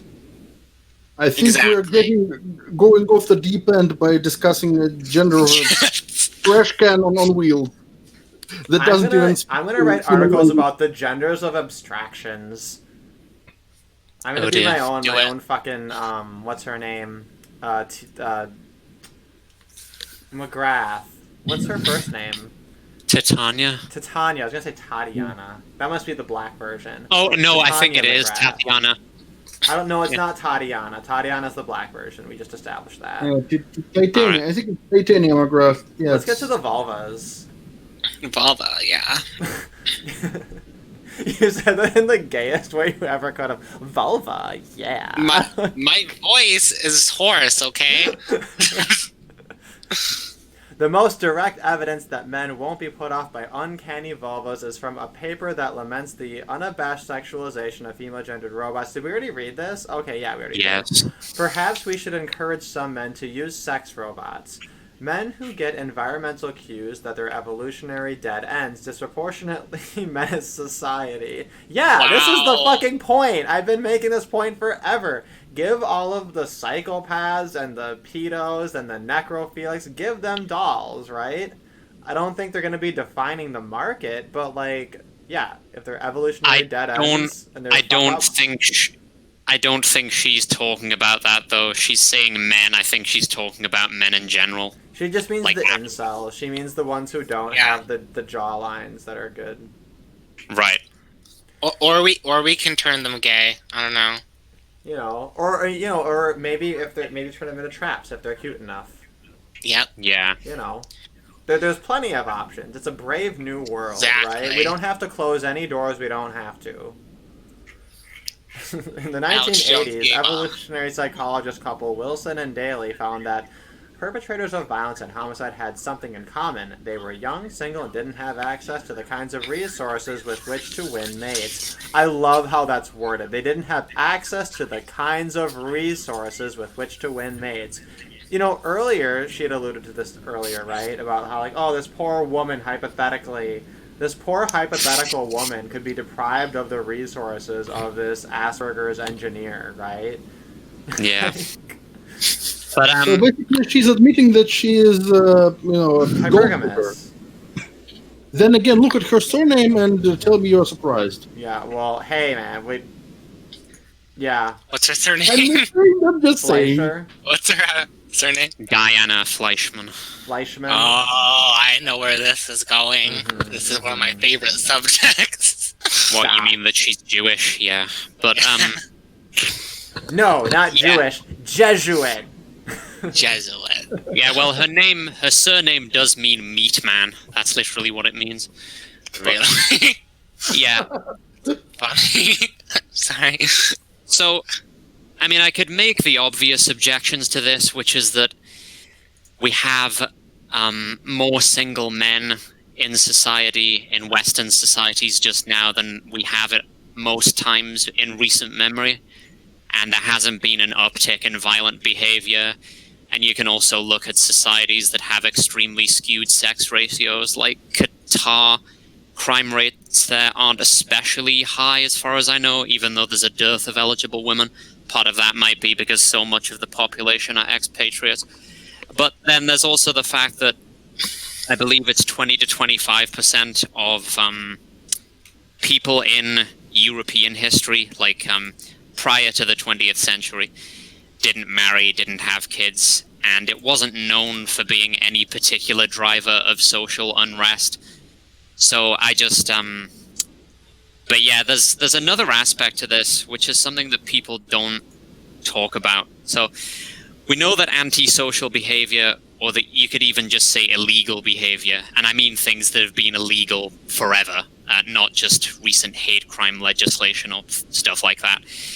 It is essentially a trait. It's a fairly stable trait. It has a general factor structure that's similar to IQ, and it's heritable to the tune of something like 90%, actually, according to recent studies. So the kinds of antisocial behaviors that are peculiar to males, and she's implying that these environmental cues, or I would just call them incentives, are a sufficient condition for men who are just sexually rejected or whatever to behave antisocially. And she supports this with a link to an article by about Boko Haram somewhere in that paragraph.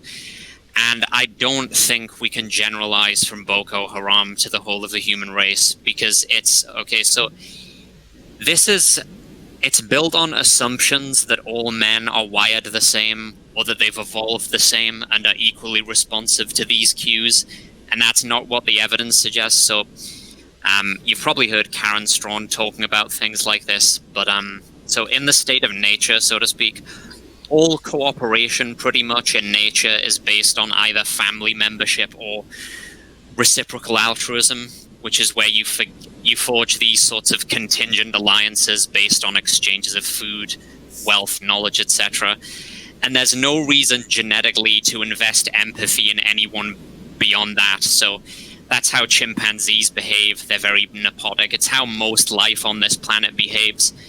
So it makes you wonder, you know, in a modern context, if I'm in like a small shop, say, with the shopkeeper, and I'm confident that I can dodge security, why don't I just shoplift? Why is there that level of social trust? Because the shop owners are not part of my family. They don't have anything of value to offer me beyond what I could steal. So, you know, when someone who's clannish and nepotic and disregard far more so than I now. wouldn't define the sociopathy as actually pull up the list of symptoms. Well, there is actually, Yeah. I'm talking about recent studies that have been done on this. It's sociopathy or psychopathy. It's essentially a strategy of aggressive nepotism, like they disproportionately target non-kin. But anyway, so, I mean, obviously I don't do these things. I'm very law-abiding, etc. You know, most people in European and East Asian nations are. So it just makes you wonder, how do we go from the one state of the world to the other? You know, given how most life on this planet behaves. Well, so beginning in the 1100s, this is what I wanted to talk about. And ending effectively in 1800, basically every generation, European states culled about 1% of males for engaging in antisocial behavior and thereby ejected their genes from the gene pool. Murder, rape, theft, etc., that kind of stuff, which cumulatively led to a reduction in the overall violence and antisocial behavior in the society in 1800 by then, of about 2 standard deviations. Now, like, to put that in perspective, so the average male height in Britain is 5'9", and a decline of 2 standard deviations would mean dropping from 5'9" to 5'3.5". So that's the scale of the change we're talking about. Yeah.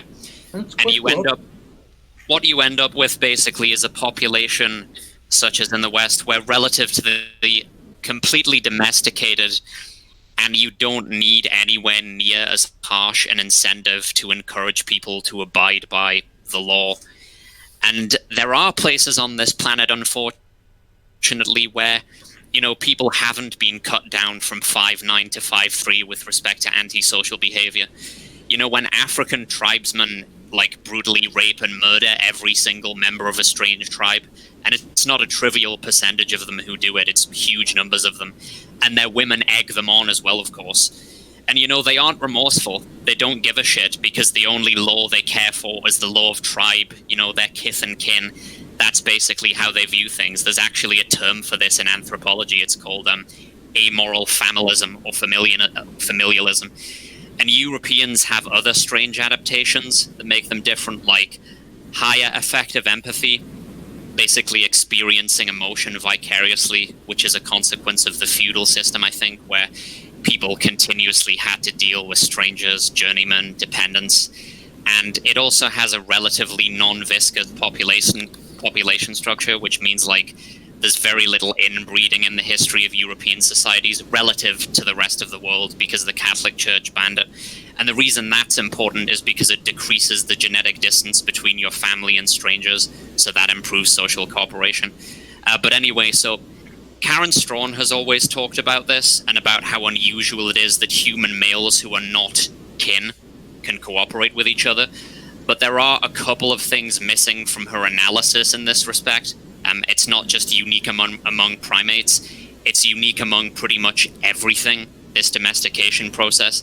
And not all men have gone through it to the same degree. And I guess this is kind of one of my biggest criticisms of libertarianism. Sorry to take this on such a huge tangent, but I'm like, the market economy is possible because of this domestication. Like, without it, you don't have a market economy. You just have these marketplaces, right?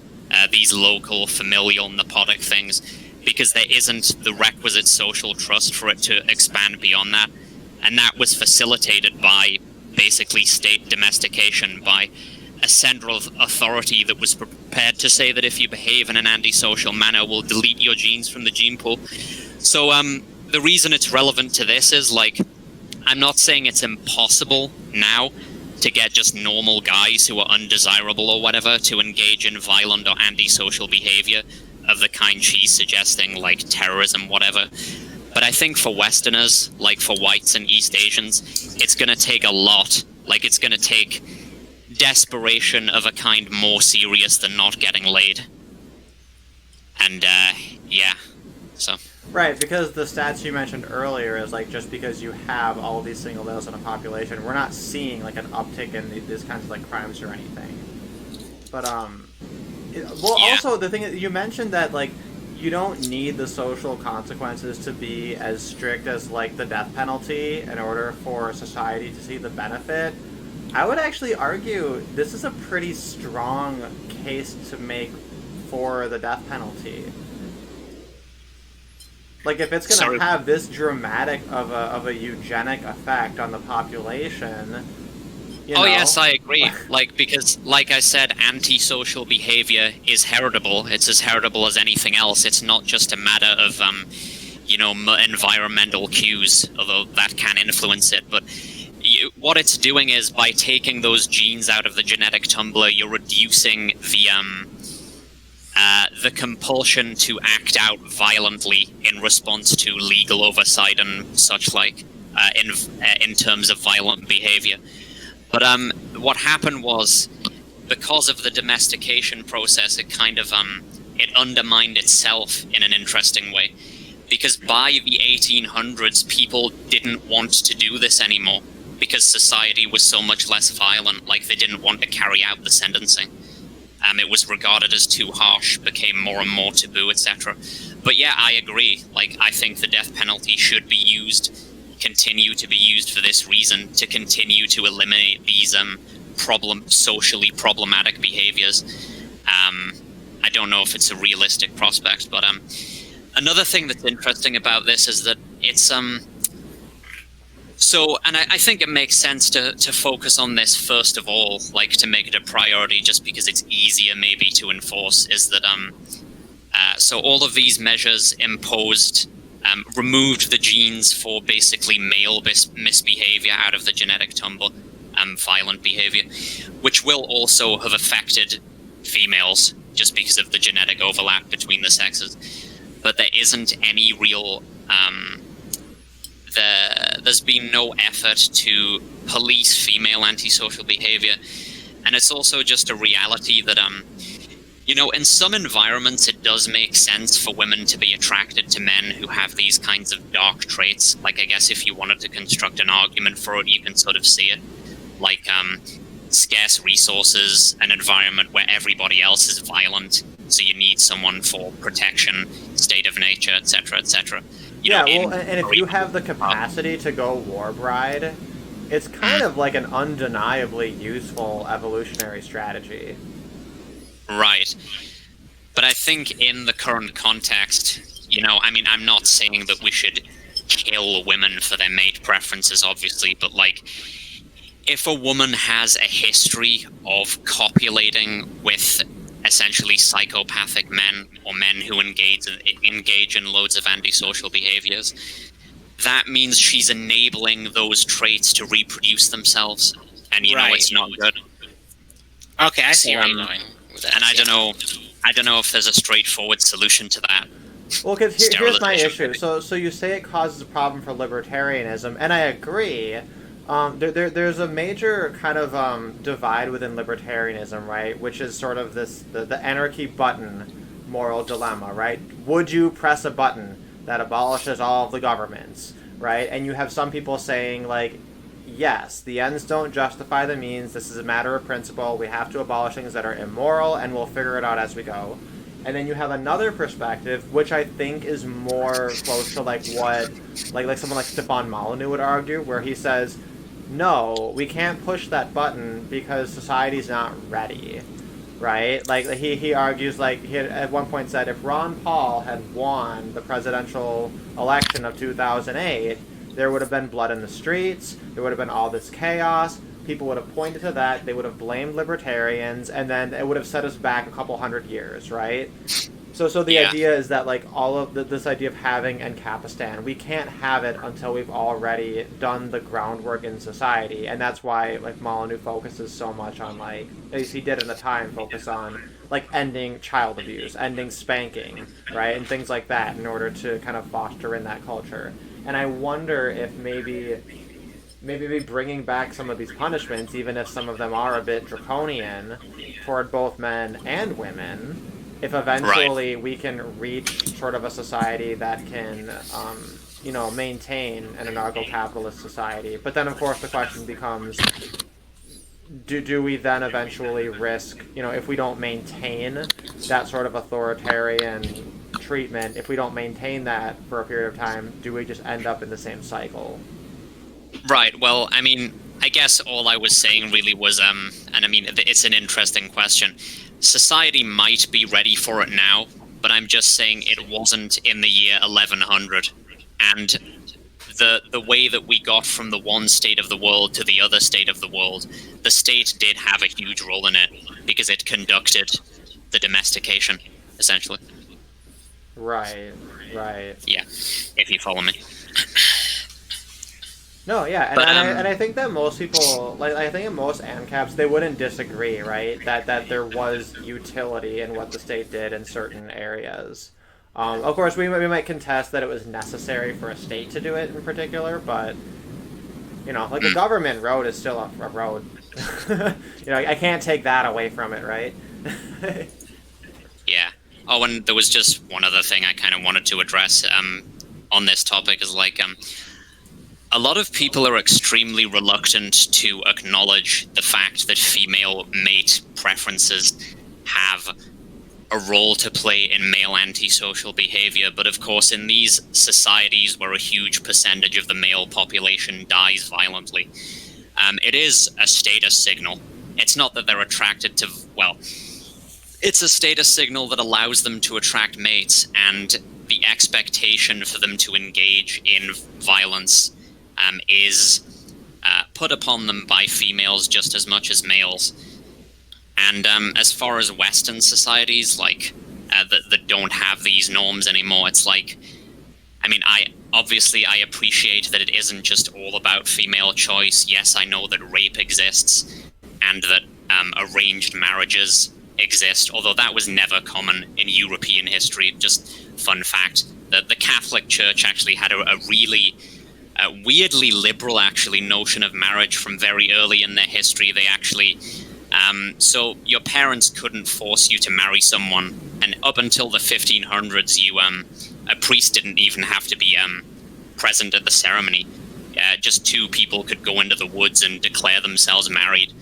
Obviously your parents could disown you and so on, but nobody could arrange a marriage for you. You couldn't be forced to marry someone. And that's actually one of the things that the Reformation was trying to change, was trying to put marriage back more into the hands of parents in places like Germany and so on. But anyway, yeah, sorry, I kind of just got sidetracked. Yeah, female choice has a role in the continuation of these behaviors in lieu of rape and arranged marriage, wife capture, this kind of thing. So I think that's important to address. Well, and the thing is to realize is our societies are operating within a paradigm where women are never told this, right? And just imagine if it were just a little bit more palatable for them to hear some of this shit, how beneficial that could be, right? We're operating on 0% of this awareness. Imagine if it was just 10%. Imagine what a phenomenal difference that could make. Exactly. Yeah. Yeah. Also, the implication. That's the white pill behind beheading people and castrating people and stuff. Oh yeah. The white pill behind killing eugenics. Yeah. Well, to me, eugenics was never a dirty word, but yeah. Oh, there was also just one more small thing in this that I was really wasn't dying to, but it's just something I wanted to address, because people always say this shit, and it's actually really annoying. So she says it somewhere, you can find it if you just do Control F. Yeah. Quote, "This is one reason that pornography decreases the rate of sexual assault." We don't know that that's true, and I don't think it does. Maybe it does, but there's no good evidence for it at all. See, that's hot take. That's a hot take, because most people hear that and they think, great, and then we don't really question it. I think you mentioned this to me earlier, and I'd never really challenged it. Well, the thing is, she's admitted, and this is another thing that recalls the other stuff that she was talking about in the question about men who engage in sexual violence. So she's already admitted somewhere else that this loser male theory of male sexual aggression is wrong, because men who rape women also have more consensual sex partners than average. So, there's that. But also this thing about porn decreasing sexual assault, it's based on the decline in violent crimes that began in, the early 90s. The thing is, all crime, murder and robbery, that kind of stuff, that was all declining, beginning in the same time, I think, the early 90s as well, into the early 2000s. Are we going to say that that's caused by porn too? It's a purely correlation-based argument. So... Yes, porn obviously can't explain why murder declined, so,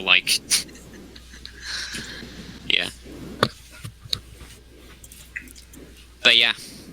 Sorry, I was talking for a really long time. It must have been exhausting for you guys. It was interesting. It was interesting. No, Yeah. and it's important stuff, too. I think I'm really glad that that's on here for posterity, that we have that.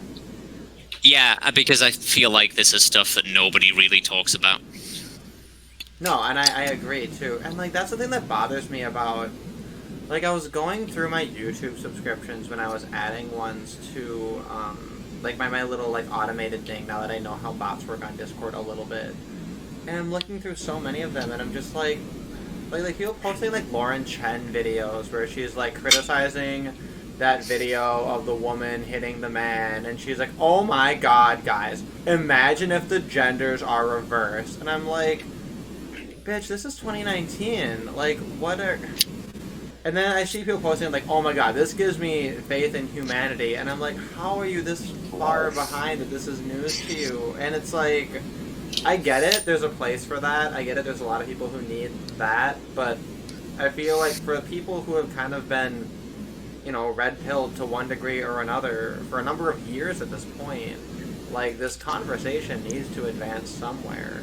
And it's one thing that I really like about Church of Entropy, Jen, and the Luke Fordosphere and those kind of people, those, as Pill Eater would call them, total queers, right? Yeah. I respect, though, that, they have a lot of really kind of out there, sometimes eccentric ideas that they're throwing out there, and I think there is a lot of genuine concern behind it. And I appreciate that they're kind of a force for, inspiring conversations that, I'm not going to hear the kind of conversation that you have on Church of Entropy streams anywhere else. And, I'd like to have those kinds of conversations also. But I think what you've said here is probably more valuable than anything I've heard on any of those streams. Thanks. Yeah, look you're for smart, Ashley. You're big-brained. Thanks. Oh, hey, we got yeah, Patricia. Patricia's in our chat. I saw you on, me and Prince of Queens did a stream together earlier, and you asked about the story about the 5-year-old boy that got registered as a sex offender for kissing a classmate. That's actually the next story I have. That's in the thing that I wanted here. to talk about so much. Yeah. Makes me so angry. By the way, Derek, sorry to slight side note. You mentioned Luke Ford. Didn't he interview Greg Cochran? I think that was... Yeah, I thought that was interesting. I mean, somebody mentioned it to me. I'm surprised that, he doesn't usually do interviews. He doesn't. I didn't see that one. Also, I feel like he hasn't uploaded in a while. I feel like he's kind of phased out. I'm not sure exactly what happened. But maybe I'll look into right. that. Because he's a white convert to Orthodox Judaism. I remember Mike Enoch, who's this white nationalist guy. He's kind of grown on me with time, actually. I do like him, even though I disagree with him on, nuances of a few things. I'm nowhere near as obsessed with Jews as he is. But That's I remember how I feel about Mike Enoch, too. The same way. Verbatim. Yeah, he has really grown on me with time for various reasons. He's entertaining. That's the thing. He's very entertaining.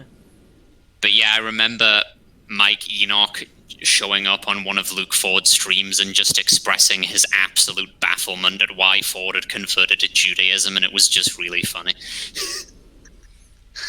You know who else converted to Judaism but hasn't really explained why or to what degree?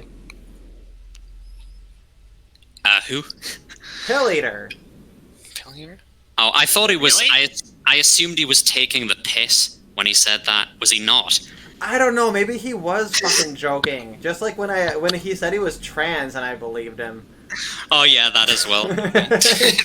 Before that, I think I'm just gullible, though. I'm very gullible. a few years before that, he literally told people that he was half Japanese, and apparently a lot of people did believe him because he kind of, even in real life, he said that people could buy it because he has, I guess, kind of the facial structure, sort of, from a certain angle. I don't know. Well, he is Happa, isn't he? He's not just a white boy. No, he's just white. He's just white? Yeah. Fuck him. I'm more Asian than him. The fuck? This fucking Asian Aryan bullshit. Oh wow! Shit. So he actually duped you as well. Wow, extraordinary. God damn! I need to make another video where I'm gonna fucking take his prom queen crown Yeah, away. also, I'm don't you need queen to be of like, the half Asians now. don't you need to be like ethnically like, I don't know.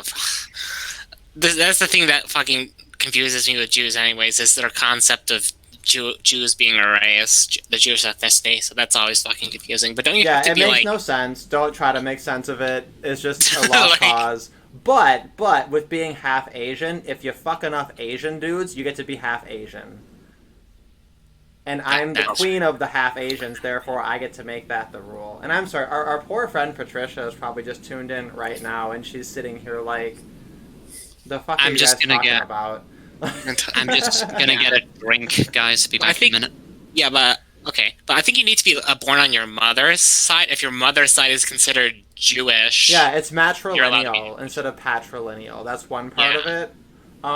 Yeah, and then also like Israel has all of their standards for being considered a Jew, and it's like tied to citizenship or something. It's Like- literally an ethno state, basically. Literally, yes, and it's very funny. Like you're not allowed to point that out, but we Yeah. point it out here on my channel because my channel is a humble place where I have less than 1,000 subs, and therefore the ADL hasn't like gone through all of my videos and found like, wow, here's where you say everyone should say the N-word all the time. Wow, here's where you say that we need to get rid of the civil rights movement. Wow, here's where you literally advocate for death camps. Wow, like they haven't found that yet. So, Basically. you know, I'm here. I'm Yeah, here while it if they do try and do something, you should, I don't know, try and count them out or something. But I I'll don't just know. make a new channel. They can't stop me. Just make a new channel. That's true. There we go, right? So anyway, I guess we can kind of close out our thoughts on this article. I do appreciate the tangent we went on. The other things I noticed in here is they talk about the sex-negative feminist response to this thing with Love Dolls, right? Saying that because the relationship between a sex robot and their owner mirrors the relationship between a prostitute and their John, that it's unethical, right? I always get like the idea of like a rad femme when I hear like sex negative feminist. Is Well, that like usually true? Here's the distinction. The sex negative ones are the ugly ones, and the sex positive ones are the pretty ones. Oh, okay, I see. Yeah, 100% of the time that's how it works. Just Andrea Dworkin, sex negative, right? Yeah, but she's also very radical. Mercedes Carrera, sex positive, right? Although Mercedes Carrera, not these days. The meth, you know. Sorry. Well, but by the way, I think that those sex negatives should not have a say about sex dolls. It's like asking a blind people what they think about what size of font should be in the books. Well, no, it's because the implication is that it's going to cause rape. Yeah, just like Patricia said in the chat here. So. Well, given that maybe it's not their what they're afraid of, it's what they are, secretly thinking of. Because if you look at those sex negatives, it's obviously sour grapes. That's why the ugly ones are the sex negative ones. So, and given how much they project, let's not to talk about this. Yeah, But I see where you're going with this. I Patricia think. has clarified in the chat. Mercedes Carrera is an anti-feminist, I believe, and like I think you're right. Yeah. I was being unfair. I was trying to think of a hot feminist, and I couldn't. Well, they do exist. I mean, what's the name? One of those bedroom feminists, the one that is like from the UK and has this really posh British accent, which shows that she's from upper middle class. Can't remember the name, but well, there are probably many of them. Yeah, I'm not sure who that is. I guess Lacey is maybe cute if you're drunk enough. Well, Lacey has abandoned her old ideology, right from in her senior theory. trip. Well, she mostly just needs to lose a little bit of weight, and then she'd probably be a lot better looking, honestly. That's the thing, though. Like- If you're a girl, you get to be a little bit curvy. Men don't give a shit. They'll roll up 2 bits of fat and fuck you anywhere. You know. That's true. But though she does have like fucking gross stories about like sex, like that she's talked about that are kind of like inappropriate on her channel. I guess Lacey's going to be starting a podcast. Really? Oh yeah, I actually heard about that. That's right. That's right. I'm back. Hi, Ashley. So I don't know. We'll see. But Lacey, you can tell she's got like social media PTSD. So she like anything controversial is gonna like scare her away. So I feel like it's not gonna be interesting. One Maybe thing I she'll have to eventually. note. So I made my most recent video, which was sexual cripple fight, which is just a joke where I'm just calling all gay people sexual cripples because it's funny, right? But I found this like video from a channel that like has no subscribers because it just came from my feed of this kind of more androgynous presenting like bisexual non-binary girl criticizing Blair White, and her video was a little bit mean towards Blair White, so then that made me feel like I get to be kind of mean at you. I guess I was kind of white knighting a bit. But she actually responded on my video and said, "Hey, you made some decent points, like or whatever." Like she was very, very, very dignified. I guess she was the bigger man, you know, because I felt like wow, my video was very mean. So I was pretty that gave me some hope. So I don't know. Well, she looked like she was her more kind of show up. masculine, anyways. Like, sort of like, I don't know. Maybe she took the critique a little bit more. She's just a bit constructively. more thick-skinned. I think she's just kind of thick-skinned. Like some random Yeah. homosexual, making fun of her on the internet. She knows she's putting it on the internet.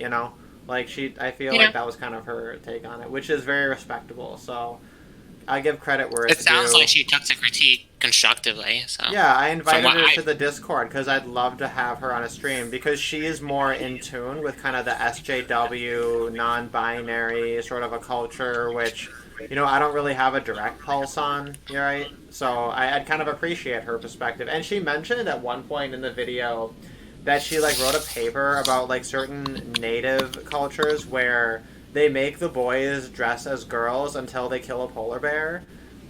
And I'm like, that sounds really awesome. Like, that sounds like that's the best society ever. So I want to look more into that and make a video about that. She said that her paper was boring, and I don't believe her. I don't believe that it was boring.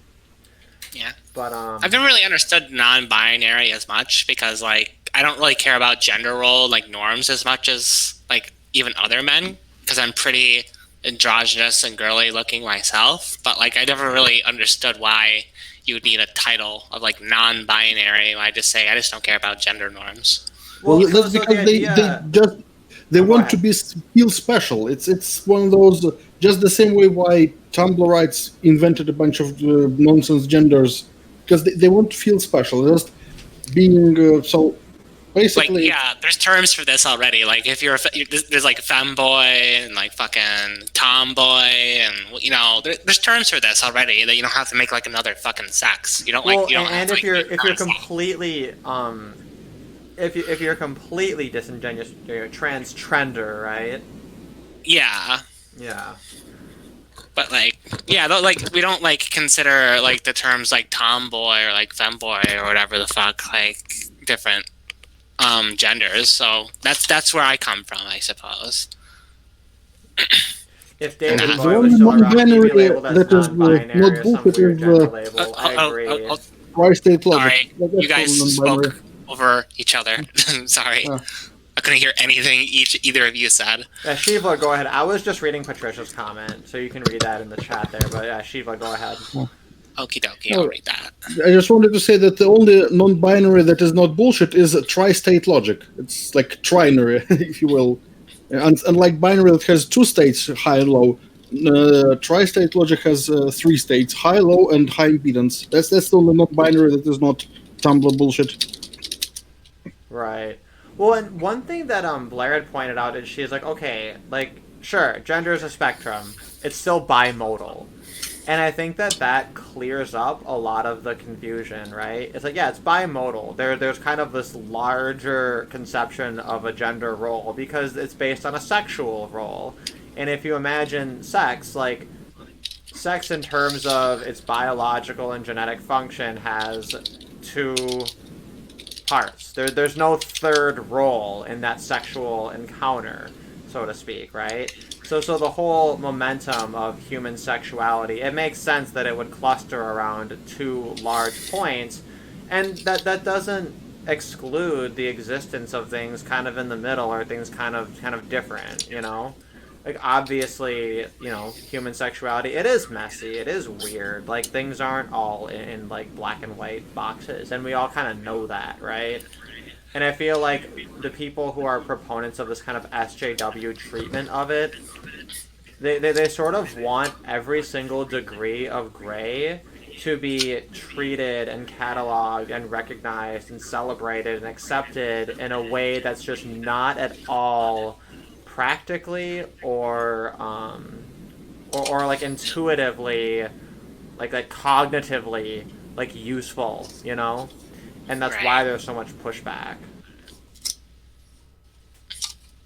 But okay, so with this article, there was the sex negative angle, and then there was also the sex positive angle, which that's the only fucking part of this article that got to the point which I thought was interesting, which is the idea that you create sex robots with, like, different vulvas.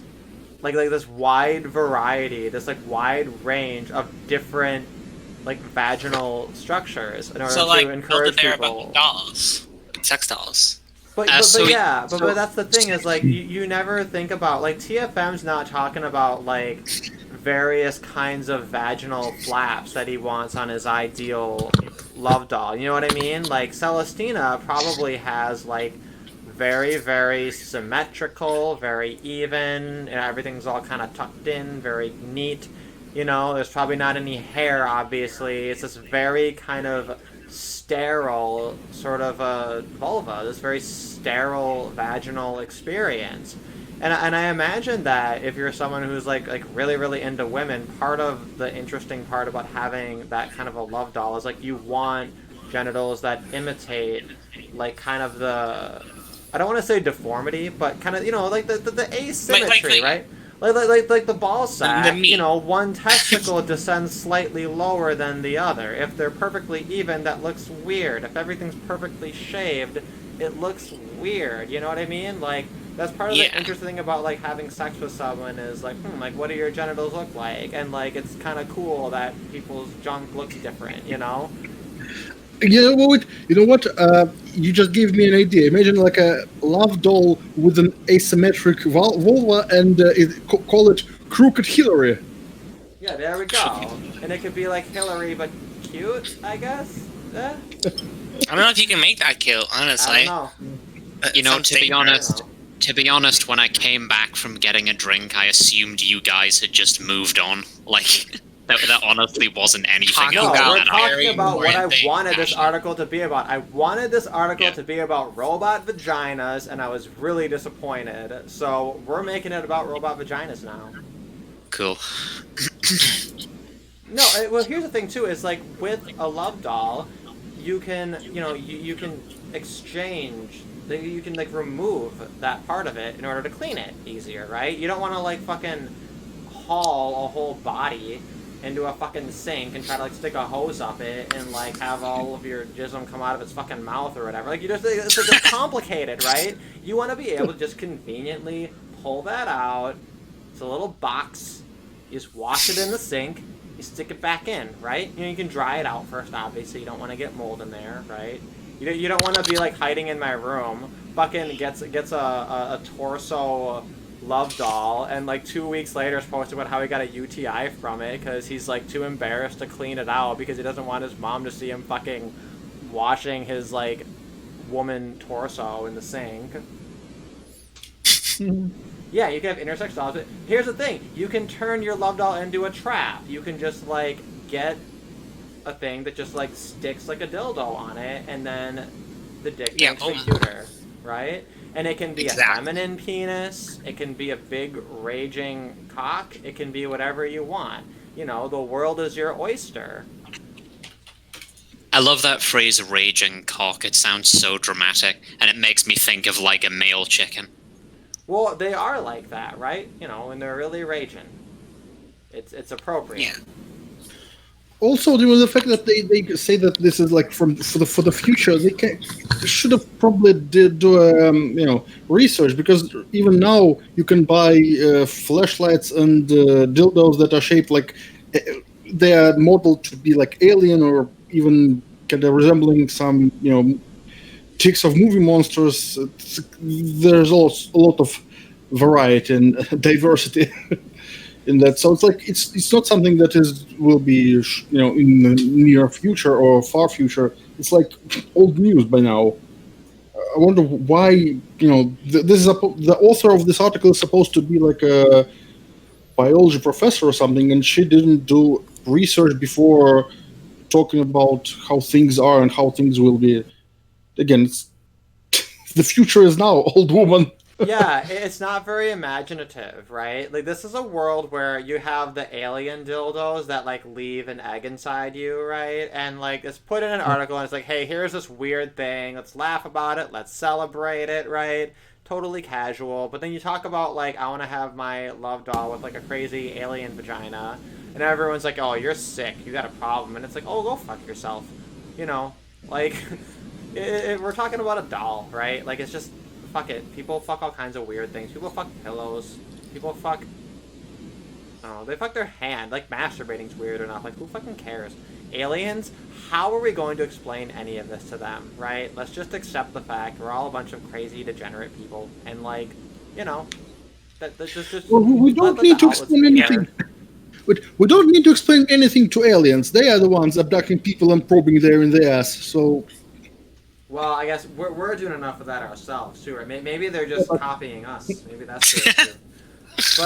But I mean, and like we don't. I guess we don't know, right? That access to things like pornography or love dolls would decrease any sort of like sexual violence or horrible things in society. But we know that insofar as it's available, like we've had like midget porn for a long time, and it hasn't quite destroyed society yet. So, I'm very permissive. But anyway, how do you make a sex doll appealing to straight men and women? This was actually directed at you, Sheevlord. Do you have anything to say? T1000? I don't know what that means. Yeah. It's... Don't say that this won't happen. And... It's like in science fiction nowadays, nano machines are like the answer to anything. And if you think about it, kind of reconfigure itself. It's like berserker bodies from Alita. The model was like universal for men and women, and when you attach the cyber core to it, the body reconfigures itself to be like masculine or feminine. So it's like mass produced, but ultimately configurable. And I'm going off on a tangent. That's some next level shit. That actually makes a lot of sense. It's like 7 a.m. already, so my mind is wandering all around. No, I'm glad you brought that up though, because this reminds me. I finally saw Alita because I couldn't find a link to like pirate it, right? And I was like, what the hell? Like, what the ass? This shouldn't be hard to find. But then when I traveled to America, it was available. It was available on the flight, and I finally watched it, and it was a phenomenal movie. It was really, really good. I appreciated it quite a lot. Anyway. Well, I'm glad you liked it. Yeah, it was a good one.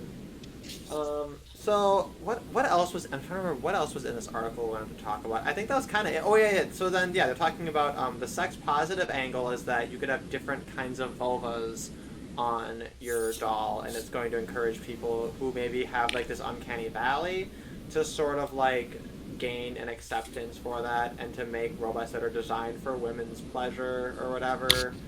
I could kind of see that. Like, I think a lot of men would maybe be interested in that. Like, they're a little bit self-conscious about their performance in bed, so they get a doll to kind of practice with, and it's designed to sort of react to things, and maybe it has kind of a randomish variability to it that gamifies the whole thing, right? That makes it so that you have to kind of guess and adapt in things. And I think that could be really good and really positive. So I guess, in this regard, I am in the Lacey Green sex positive camp to a degree.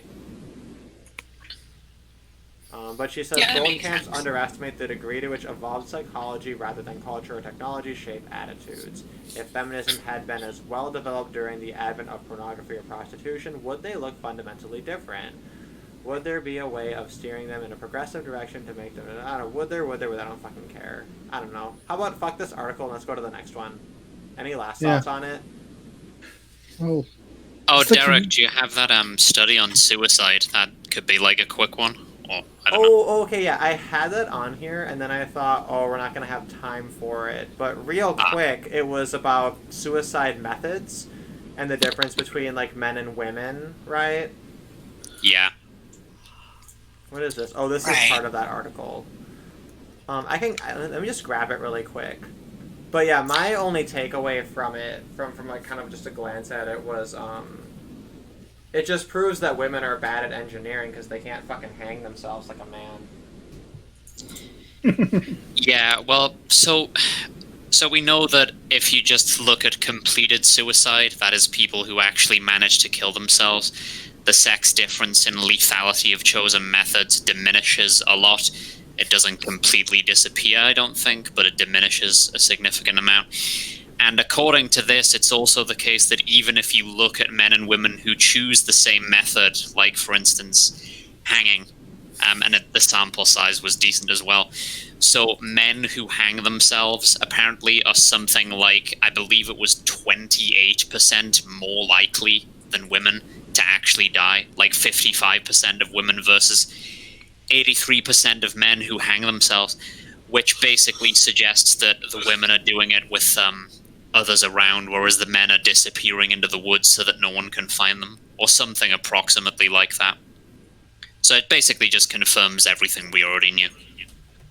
Yeah, well, and the other way to prove this whole thing was that, everybody says, access to guns encourages suicide because so many gun deaths are related to that, right?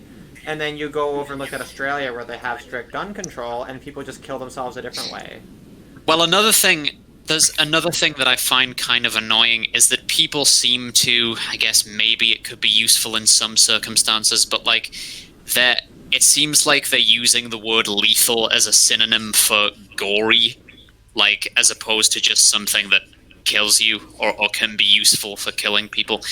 And it's stupid because like a paracetamol overdose is a lethal method of suicide method. Like, it's perfectly capable of killing you. It just requires you to not be a retard and to actually want to die. Like, if you take 50 paracetamol, you're done. You're fucking done. So it doesn't make sense to call, like, non-lethal methods, quote unquote. I'm not sure if that even really makes sense as a category. What kind of... Wait, did I hear it correctly? Non-lethal methods of suicide. It's like well, people talk about like guns, for instance. They'll say that's a really lethal. They'll say that guns, for instance, are a really lethal method, whereas painkillers are a less lethal method. But what they really mean, I think, is just it's less gory, less physically violent. Yeah, right? Like, I got a zucchini, and I'm trying to chop it up, and I'm using a pair of wooden chopsticks, and it's not cutting. And, the chopsticks are, in fact, knives, right? It's a category error to call them chopsticks. They are, in fact, knives. They're just knives that have, attempted cutting. right? Lol. But that's why I made the video about false or fake suicide, right? Which, Yeah. I have two minds about it, right? Like, I don't believe it's appropriate to completely phase out the idea of attempted suicide. Like, I do think there are situations where people, they want to die, they want to commit suicide, and they fail at it, right? But you just think there should be an additional category that just captures people who are looking for attention. Exactly. Yeah. Especially in the context where people say, "Oh, well, the majority of attempts of suicide are women, right?" And therefore, they use this not to. They'll never state it outright, but the implication is always there.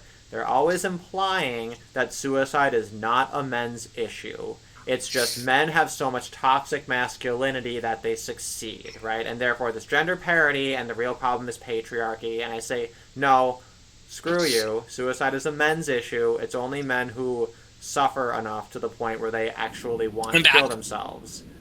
Yeah. Oh, we're talking about suicide still? It's kind of like when people say, "Oh, women abuse kids more because they spend more time with kids." Like, if women abuse kids more, then it wouldn't matter if they spent more time with them, don't you think? Well, yeah, that reminds me. Yeah, so I have an experience relevant to this. Just happened yesterday. I had a class, and it's just a class where we have a few different vocab words. We talk about stuff, and basically I just encourage them to talk and speak in English and not in Chinese, right? And they're 4 and 5 years old, so they're pretty little, but I feel like I'm not sure if I made a mistake or not, but I had a little handheld pencil sharpener, right? One of those really little ones, right? Not like an electric one, not one with a crank or anything, just one of those little shitty little pencil sharpeners, right? And the girls were a little bit older, and they were saying, "Hey, can I use this? Can I sharpen my pencil?" And I was like, "Yeah, sure." So I'd hand it to them, and then they can sharpen their pencils, right? And then later on in the lesson, the little boy sitting next to me, he goes, "Mr. Derek, can I put my finger in here?" And then I say no, and I turn to him, and I see his fingers bleeding, and he's just sitting there, totally stone-faced, right? Like not crying or anything. He's just he's like, "What happened? Why is my finger like this?" And I'm just right? And it was just he just it's kind of when you clip your nail too far, right? Mm-hmm. So I pulled off the rest of not the rest of the nail, but the rest of the hanging part of the nail. I made a clean break of it, gave him a little tissue because part of it was bleeding a little bit. But then 20 seconds later, his eyes are welling up, and he's like, "I feel funny. Why do I feel like this?" And I'm just like, "Yeah, that's called pain. You're a baby, so you don't know what pain is yet." I'm just like, "Oh my god!" And I felt so bad because this little kid, he just, those Precious Moments figurines. He literally looks like a Precious Moments figurine. He's the cutest Let me search it kid. Up. He's so funny. But those things, yeah, okay. Yeah, I'm just gonna pull it up because they're so funny. My grandmother has so many of those. Yeah, they're totally old. I used to work at Hallmark, right? So this was my shit. These little Precious Moments. See this little boy figurine here, giving this little Valentine. This is him. He just looks like this, with his little sad teardrop shaped eyes, right? Right, just aw. So anyway, we got him his Band-Aid, right, or whatever. I explained to him there's a little knife in there. You put your finger on there, that's why you cut your finger, right? So I don't know. I talked to his mom. His mom didn't seem to have any problem with me or whatever, but I felt bad because I'm okay, that little pencil sharpener I guess shouldn't be in their reach, but it's so easy to forget that their fingers are small enough they can just stick their finger in there anyway. But the idea that you spend time with kids and it gives you less empathy toward children is totally the opposite. I hang out with these kids and it just I'm such a woman. I'm just if they cry, I really can't handle it. The idea that you're strict towards them. Yeah, all their stupid little tricks of acting cute and making demands or whatever. I understand that I'm very susceptible to it, So I always have to try to make a concentrated effort to be a little bit strict, and it's my number one complaint is that I'm not mean enough to them. But he had a lesson. He knows not to stick your finger in a fucking pencil sharpener. But Poor thing. he's super funny. I was teaching them about wildfires, and they gave me this picture. It's like this awful photograph of like a bunch of like forests that are just like on like fire everywhere. And he points to it and says, "I want to go there." And I'm like, "You really don't, right?" And right, and I'm like, "Why do you want to go there?" He says, "Because it is so warm." And I'm like, "Well, you're not wrong. It'll be warm, right?" It'll be a little too warm, but I just yeah. tell them, like, forest fire, is it so good or so bad, right? I want to teach them it's so bad because, of course, all their parents are very environmentally conscious because that's the way people are over here, you know? He comes back saying, "No, wow, wildfire, looks so cool, looks so pretty." It's like, no. Yeah, but yeah, like The you other said, really quick the more tangent. The other funny thing was at one point he's like, "My dad is not nice," and I said, "No, your dad seems pretty nice." And at the end of the class, he goes, "Mr. Dag says you are so pretty." oh god. He's the funniest kid. But yeah, like I agree with you. Like, the more time you spend with kids, like I've babysat before a lot. I still do sometimes, and you know, like I do get like almost protective over them. You know, so like it's kind of the opposite effect. Yeah, cool because it's natural, right? That they're literally like evolutionarily designed to cue all of your natural responses to wanting to protect them because like they can't do it, right? Like it's the most natural. Like I remember Halsey at one point was telling TFM, "Oh, when fathers or when men see children cry, it's not like with women where women want to comfort them. Men want to hit them. They want to yell at them." And I'm just like, "No, it's not natural. You're a fucking psychopath. Like that's not at all normal. Like you fucking crazy person." That's not true. So. Well, and to TFM's credit, TFM didn't exactly push back, but he didn't exactly disagree either. He was just like, "Okay, there's your weird fucking theory." Okay. Anyway, sorry, that was the big tangent about legal methods for suicide. Do we have any more thoughts on this one before we go to the one about that 5-year-old boy being, I guess, smeared as a pedophile for hugging one student and sexual kissing predator, another one? I'm sorry. I misspoke. I said pedophile first, but then I reread it, and then they said sexual predator. I'm sorry. Oh, okay. Well, at least they didn't do that. Still, For what was it for hugging? I mean, presumably his targets were other 5-year-olds, right? So presumably, yeah. That really only that's the one that makes the most sense. So should we go to that one? Do we have any more thoughts on the preference of lethal methods being not the only cause for higher suicide rates in males? Nah, it's good. Okay. Yeah, let's go because this one's has me up in arms. Yeah, this one's been honestly. making the rounds. I've seen it come up, and there have been stories similar to it. So when I first saw it, I thought, is this even new? Because I see a lot of articles that are like older being shared in my circles, but I guess this one was published pretty recently. So 5-year-old autistic boy put on record as sex offender after hugging classmate. A family in the United States says their 5-year-old son with autism has been labeled a sex offender after he hugged a fellow classmate. Nathan is a nursery school pupil at East Ridge Elementary in Chattanooga, Tennessee. School officials said he was warned several times but overstepped his boundaries in hugging another child. Summery Putnam, the young boy's guardian, told a local TV outlet, News Channel 9, that she received a call from her son's teacher at the start of September. She said Nathan's teacher told her that he had been accused of sexual activities for hugging a child and kissing another on the cheek. But Ms. Putnam said the 5-year-old was unaware he had crossed any kind of boundary. He doesn't know what he's doing wrong, Ms. Putnam says. Ms. Putnam told the TV outlet that her son has now switched classrooms and teachers. He is enrolled in special education services. In a private Facebook post shared with News Channel 9, Nathan's grandmother, Debbie Amick, questioned how just it was that the school would not listen to the family or their doctor about the challenges the 5-year-old was facing. It was disclosed that it will go in his record for the rest of his life that he is a sex offender, she said. This child is autistic. He comprehends and functions very different than your typical 5-year-old. What do you do? Who do you turn to for help when the school will not even listen to the child's doctor when he explains the child's difficulties in his comprehension of simple things such as boundaries? Spokesman for the Hamilton County Department of Education, Tim Hensley, said in a statement, schools were entitled to report any concerns they had regarding a child. School personnel are required to concerns regarding children to the Department of Child Services. It's up to DCS to determine if those reports are acted upon by DCS and what form those actions may take. And that's it for the article. Peak Clown World. Yeah, I guess I'm kind of... I mean, here's the thing. Like kids do need to learn boundaries, right?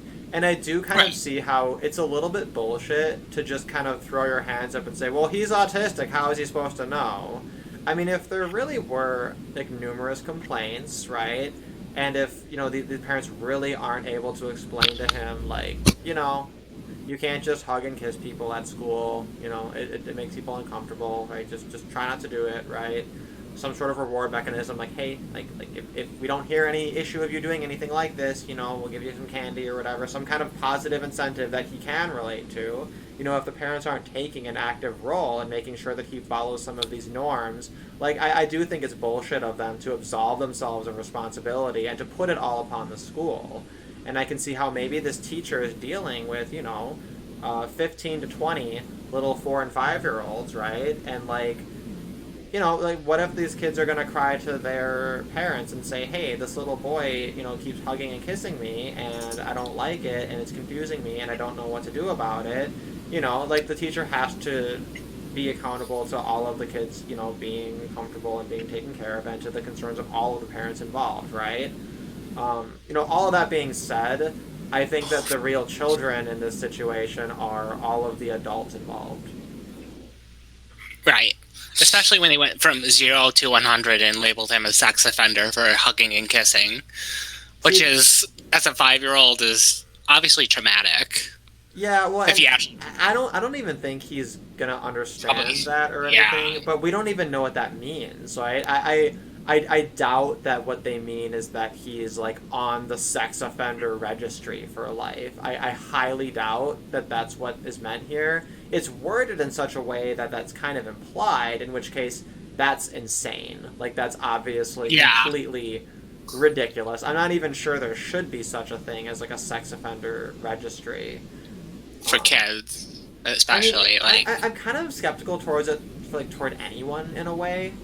But I guess that's kind of a whole different discussion. But I remember this, sorry, this is a tangent, but one thing that, I think it was John the Other, and maybe Paul Elam also, they get a lot of shit for. I don't know if it was one or both of them, or even which one was behind it, but there was a website called register-her, register-her, like, .com or whatever. And the whole idea was that when women make false accusations of sexual misconduct, we're going to have a big registry, and this is going to be like a lifetime registry for female offenders of false accusations, right? Which, you know, is an awesome idea. Like, actually, the idea that, like, women who make false accusations, like, yeah, they should have to register as sexual offenders. That is a sex crime. That is a sexual assault. Like, absolutely. The execution of it, right, just being on a website where people can just report it, you know, obviously that you know, is a little bit cause for skepticism, right? But that's one thing that they always point to, and they say, like, oh my god, you guys shouldn't do this, or look at this awful thing these MRAs are doing, or whatever. I think that I don't think it's even up anymore, that website, but... Yeah, but the silly thing is like how easily, like, this situation could have been solved just through, like, you know, basic, like, disciplinary action that you would give a 5-year-old for, you know, acting out this way. Oh, yeah. And have you ever interacted with a 5-year-old who, like, you have some sort of an expectation where it's like, hey, if you do this thing, like, if you know, you sit down nicely, do your coloring, say a couple of words, follow a couple of rules, we'll give you a piece of candy. right? And then like when you tell them, you know, today you were very naughty and therefore I can't give you this piece of candy, and then they see the other kids getting candy and they don't get one, oh my god, they will scream bloody murder. It's like you're murdering them. Like it's like to them it's like a very, very serious thing. And they don't even care about the candy, right? It's like the social aspect of like they're watching the other kids get it and they don't have one and it's not fair, right? They have a very strong sense of fairness. Like they like disciplining children. It's very easy to kind of set up, you know, very, very non-violent methods that in the larger scheme of things are not at all severe, but can get that message across. And it just seems like neither the parents or the educators involved here, I guess, have anything like that in their toolbox, which is insane. Ridiculous. Yeah, like they literally could have just like solved the situation with like incentives, like, you know, giving him a lollipop if he acts the way he's supposed to. And like if he doesn't, you know, if he doesn't stop hugging people, then he doesn't get the lollipop, or maybe he has to sit in a corner for a little bit, you know. Yeah, and like one thing too is like Stefan's mom was talking about, like, you know, I trained my daughter to brush her teeth by giving her candy, which is like paradoxical, right? But you know that works. Yeah, reward them, give you know, have positive incentives, just like puppies, right? They respond to positive incentives, and eventually you can kind of phase those out as they get older. They realize that that's a little bit silly, or they stop valuing things like a little piece of candy, you know. Yeah. Right, and this is like the age for them to like learn this shit. So like, why the hell would you blame the kid and put him on a sex offender list? The obvious retards here are the adults. You know, they're the ones that are incompetent in this situation. Yeah, and I guess the thing is one reason this article, it's almost impossible to analyze because we don't know what put on record as sex offender means. The term sex offender, like, that should never be in the same sentence as a 5-year-old, right? That should never... Yeah, right, in any context, no matter how it's being applied. But the way that it's worded tricks you into thinking this is like the criminal sex offender list, and I don't think that that's what's happening here. But so that makes this kind of like clickbait, you know? They're making it feel like it's this crazy thing. But it's still like, pretty bad.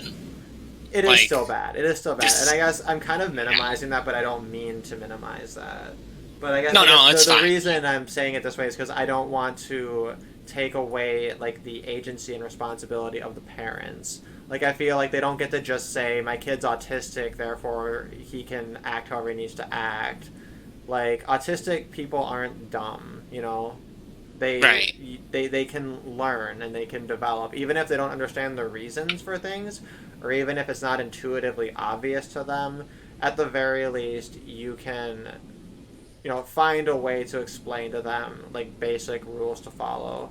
And by 5 years old, I think that there's a reasonable expectation for some of this stuff. But like, for example, some of the stuff I do in class, like if a kid were to do something like this and it were to make a kid uncomfortable, I would have to note.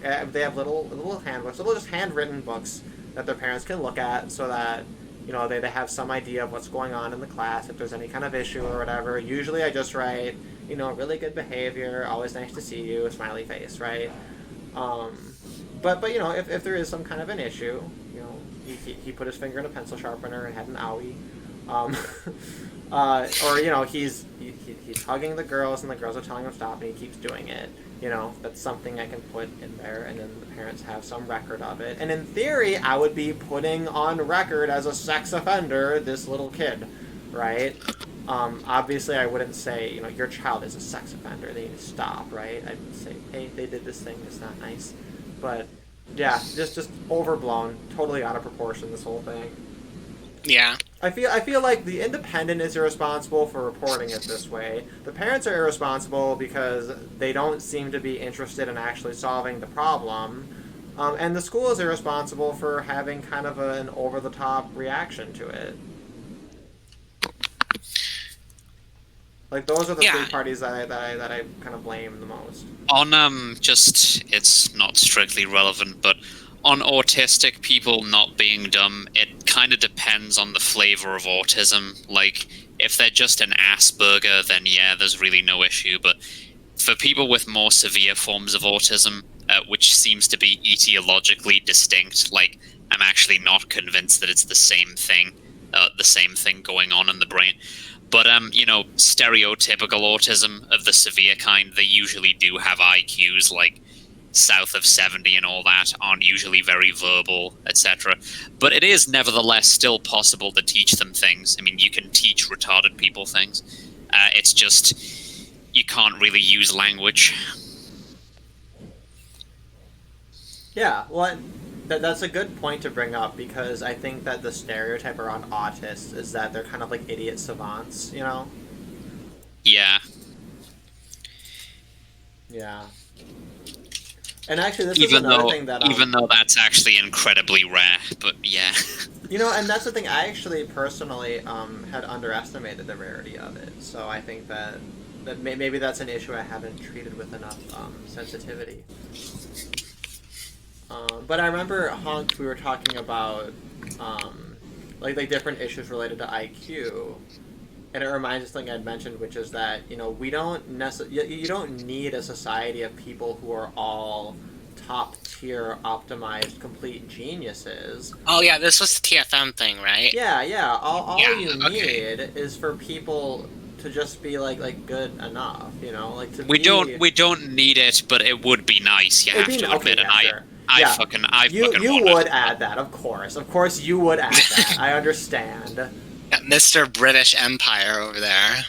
Of course, but my point, and I'm very Hufflepuff, so of course I would say many people lead very, very happy, very meaningful, very lovely lives at low IQs, and you know, all they need is just like some basic rearing in terms of behavior that doesn't have to be harsh or anything.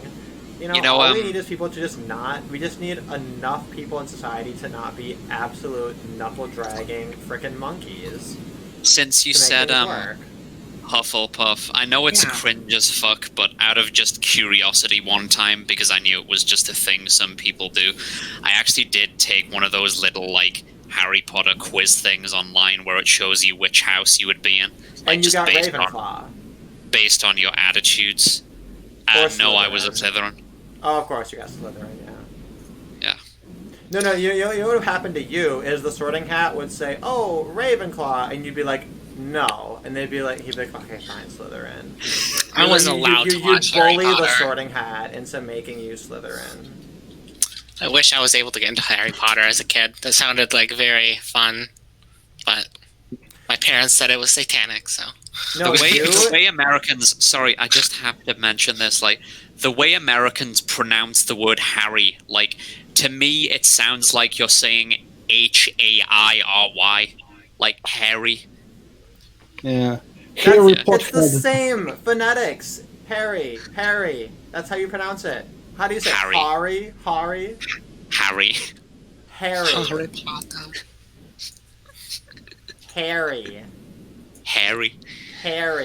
Yeah, that's how you say it. Harry. Yeah, that's it. Harry. You are a hairy wizard. Yeah, you're a wizard, Harry. Not Harry. Harry. You're gonna roll the R's or whatever. No and one I does think that. My streams were, infamous for straying away from topic. Sheevlord, I feel like you're a Gryffindor. You have to explain to me the difference between all of them.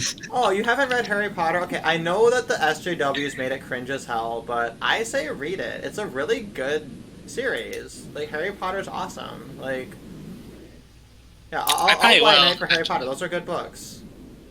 Yeah, but what's the difference between the houses? There's 4 houses. There's Hufflepuff, Gryffindor, Ravenclaw, and Slytherin. Slytherin, they're like snakes. They're very, very ambitious, right?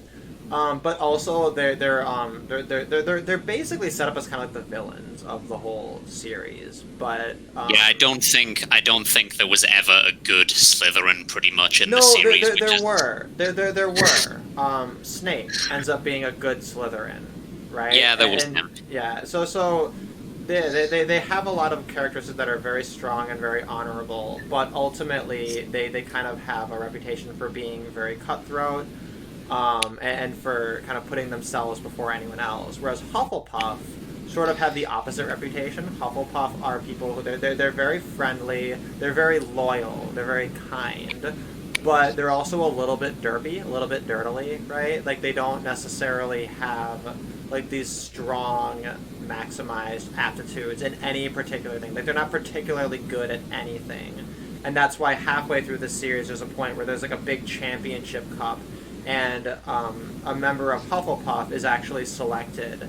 And like all the Hufflepuffs are like really, really excited about it because it's like the one time a person in Hufflepuff was like standing in the running for like glory. And then you have Gryffindor, who are they're very brave and kind of well-rounded. You know, they're Super Mario, they're good. And then Ravenclaw are like the smarty pants people. But like the big thing about Hufflepuff, where they kind of redeem themselves in the end, is that when there's this final battle between Voldemort and his Dark Wizards, is like some percentage of each of the houses defect and just run away to save themselves. Like none of the Slytherins stay to defend the castle at Hogwarts, and maybe like half of the Ravenclaw and half of the Gryffindor stay, but every single Hufflepuff person stays, right? So all of the houses have like their pros and cons, and basically they're like their own things. But anyway, Toto would be expelled from Hogwarts for being a faggot, and then sent to Beauxbatons as a trap. That's what happened to you. Oh boy! But where would I go? Beauxbaton is the girls' school. There's an all-girls school that's introduced in the 4th book called Beauxbatons, and they're all like pretty wizard girls, and they all wear like blue garbs and everything. They're like the girl preppy school. And then there's Durmstrang, which has all the manly boys. Oh my. Okay. Yeah, that'd probably be me. I want there to be an MMO, like a World of Warcraft style game based on Harry Potter lore, because it would be really, really awesome. Because J.K. Rowling did not at all develop the world of the adult wizards and witches. The entire thing is just like a boarding school novel, which is why Stefan Molyneux actually made an awesome video about Harry Potter, where he talks about how the entire thing is just actually about child abuse, and how Harry Potter is just like abandoned and orphaned, and then sent to his awful parent, or his awful like uncle and aunt, and then they just ship him off to boarding school and he's abused there, and the entire thing is just like a power fantasy where like in actuality he's just like a shitty little poor English boy living in an awful fucking abusive boarding school, and he's just making up all of this stuff about witches and wizards as just this massive delusion. And that's actually the best interpretation of Harry Potter that you can ever find, without a doubt. Anyway, so that was a massive tangent. We got through all the articles. We're close to the 3-hour mark, so I'm gonna end this stream in about 90 seconds. Thank goodness. But yeah, I'm happy with this stream. I think that I'll probably try to start my streams this day each time, but probably maybe a couple of hours earlier.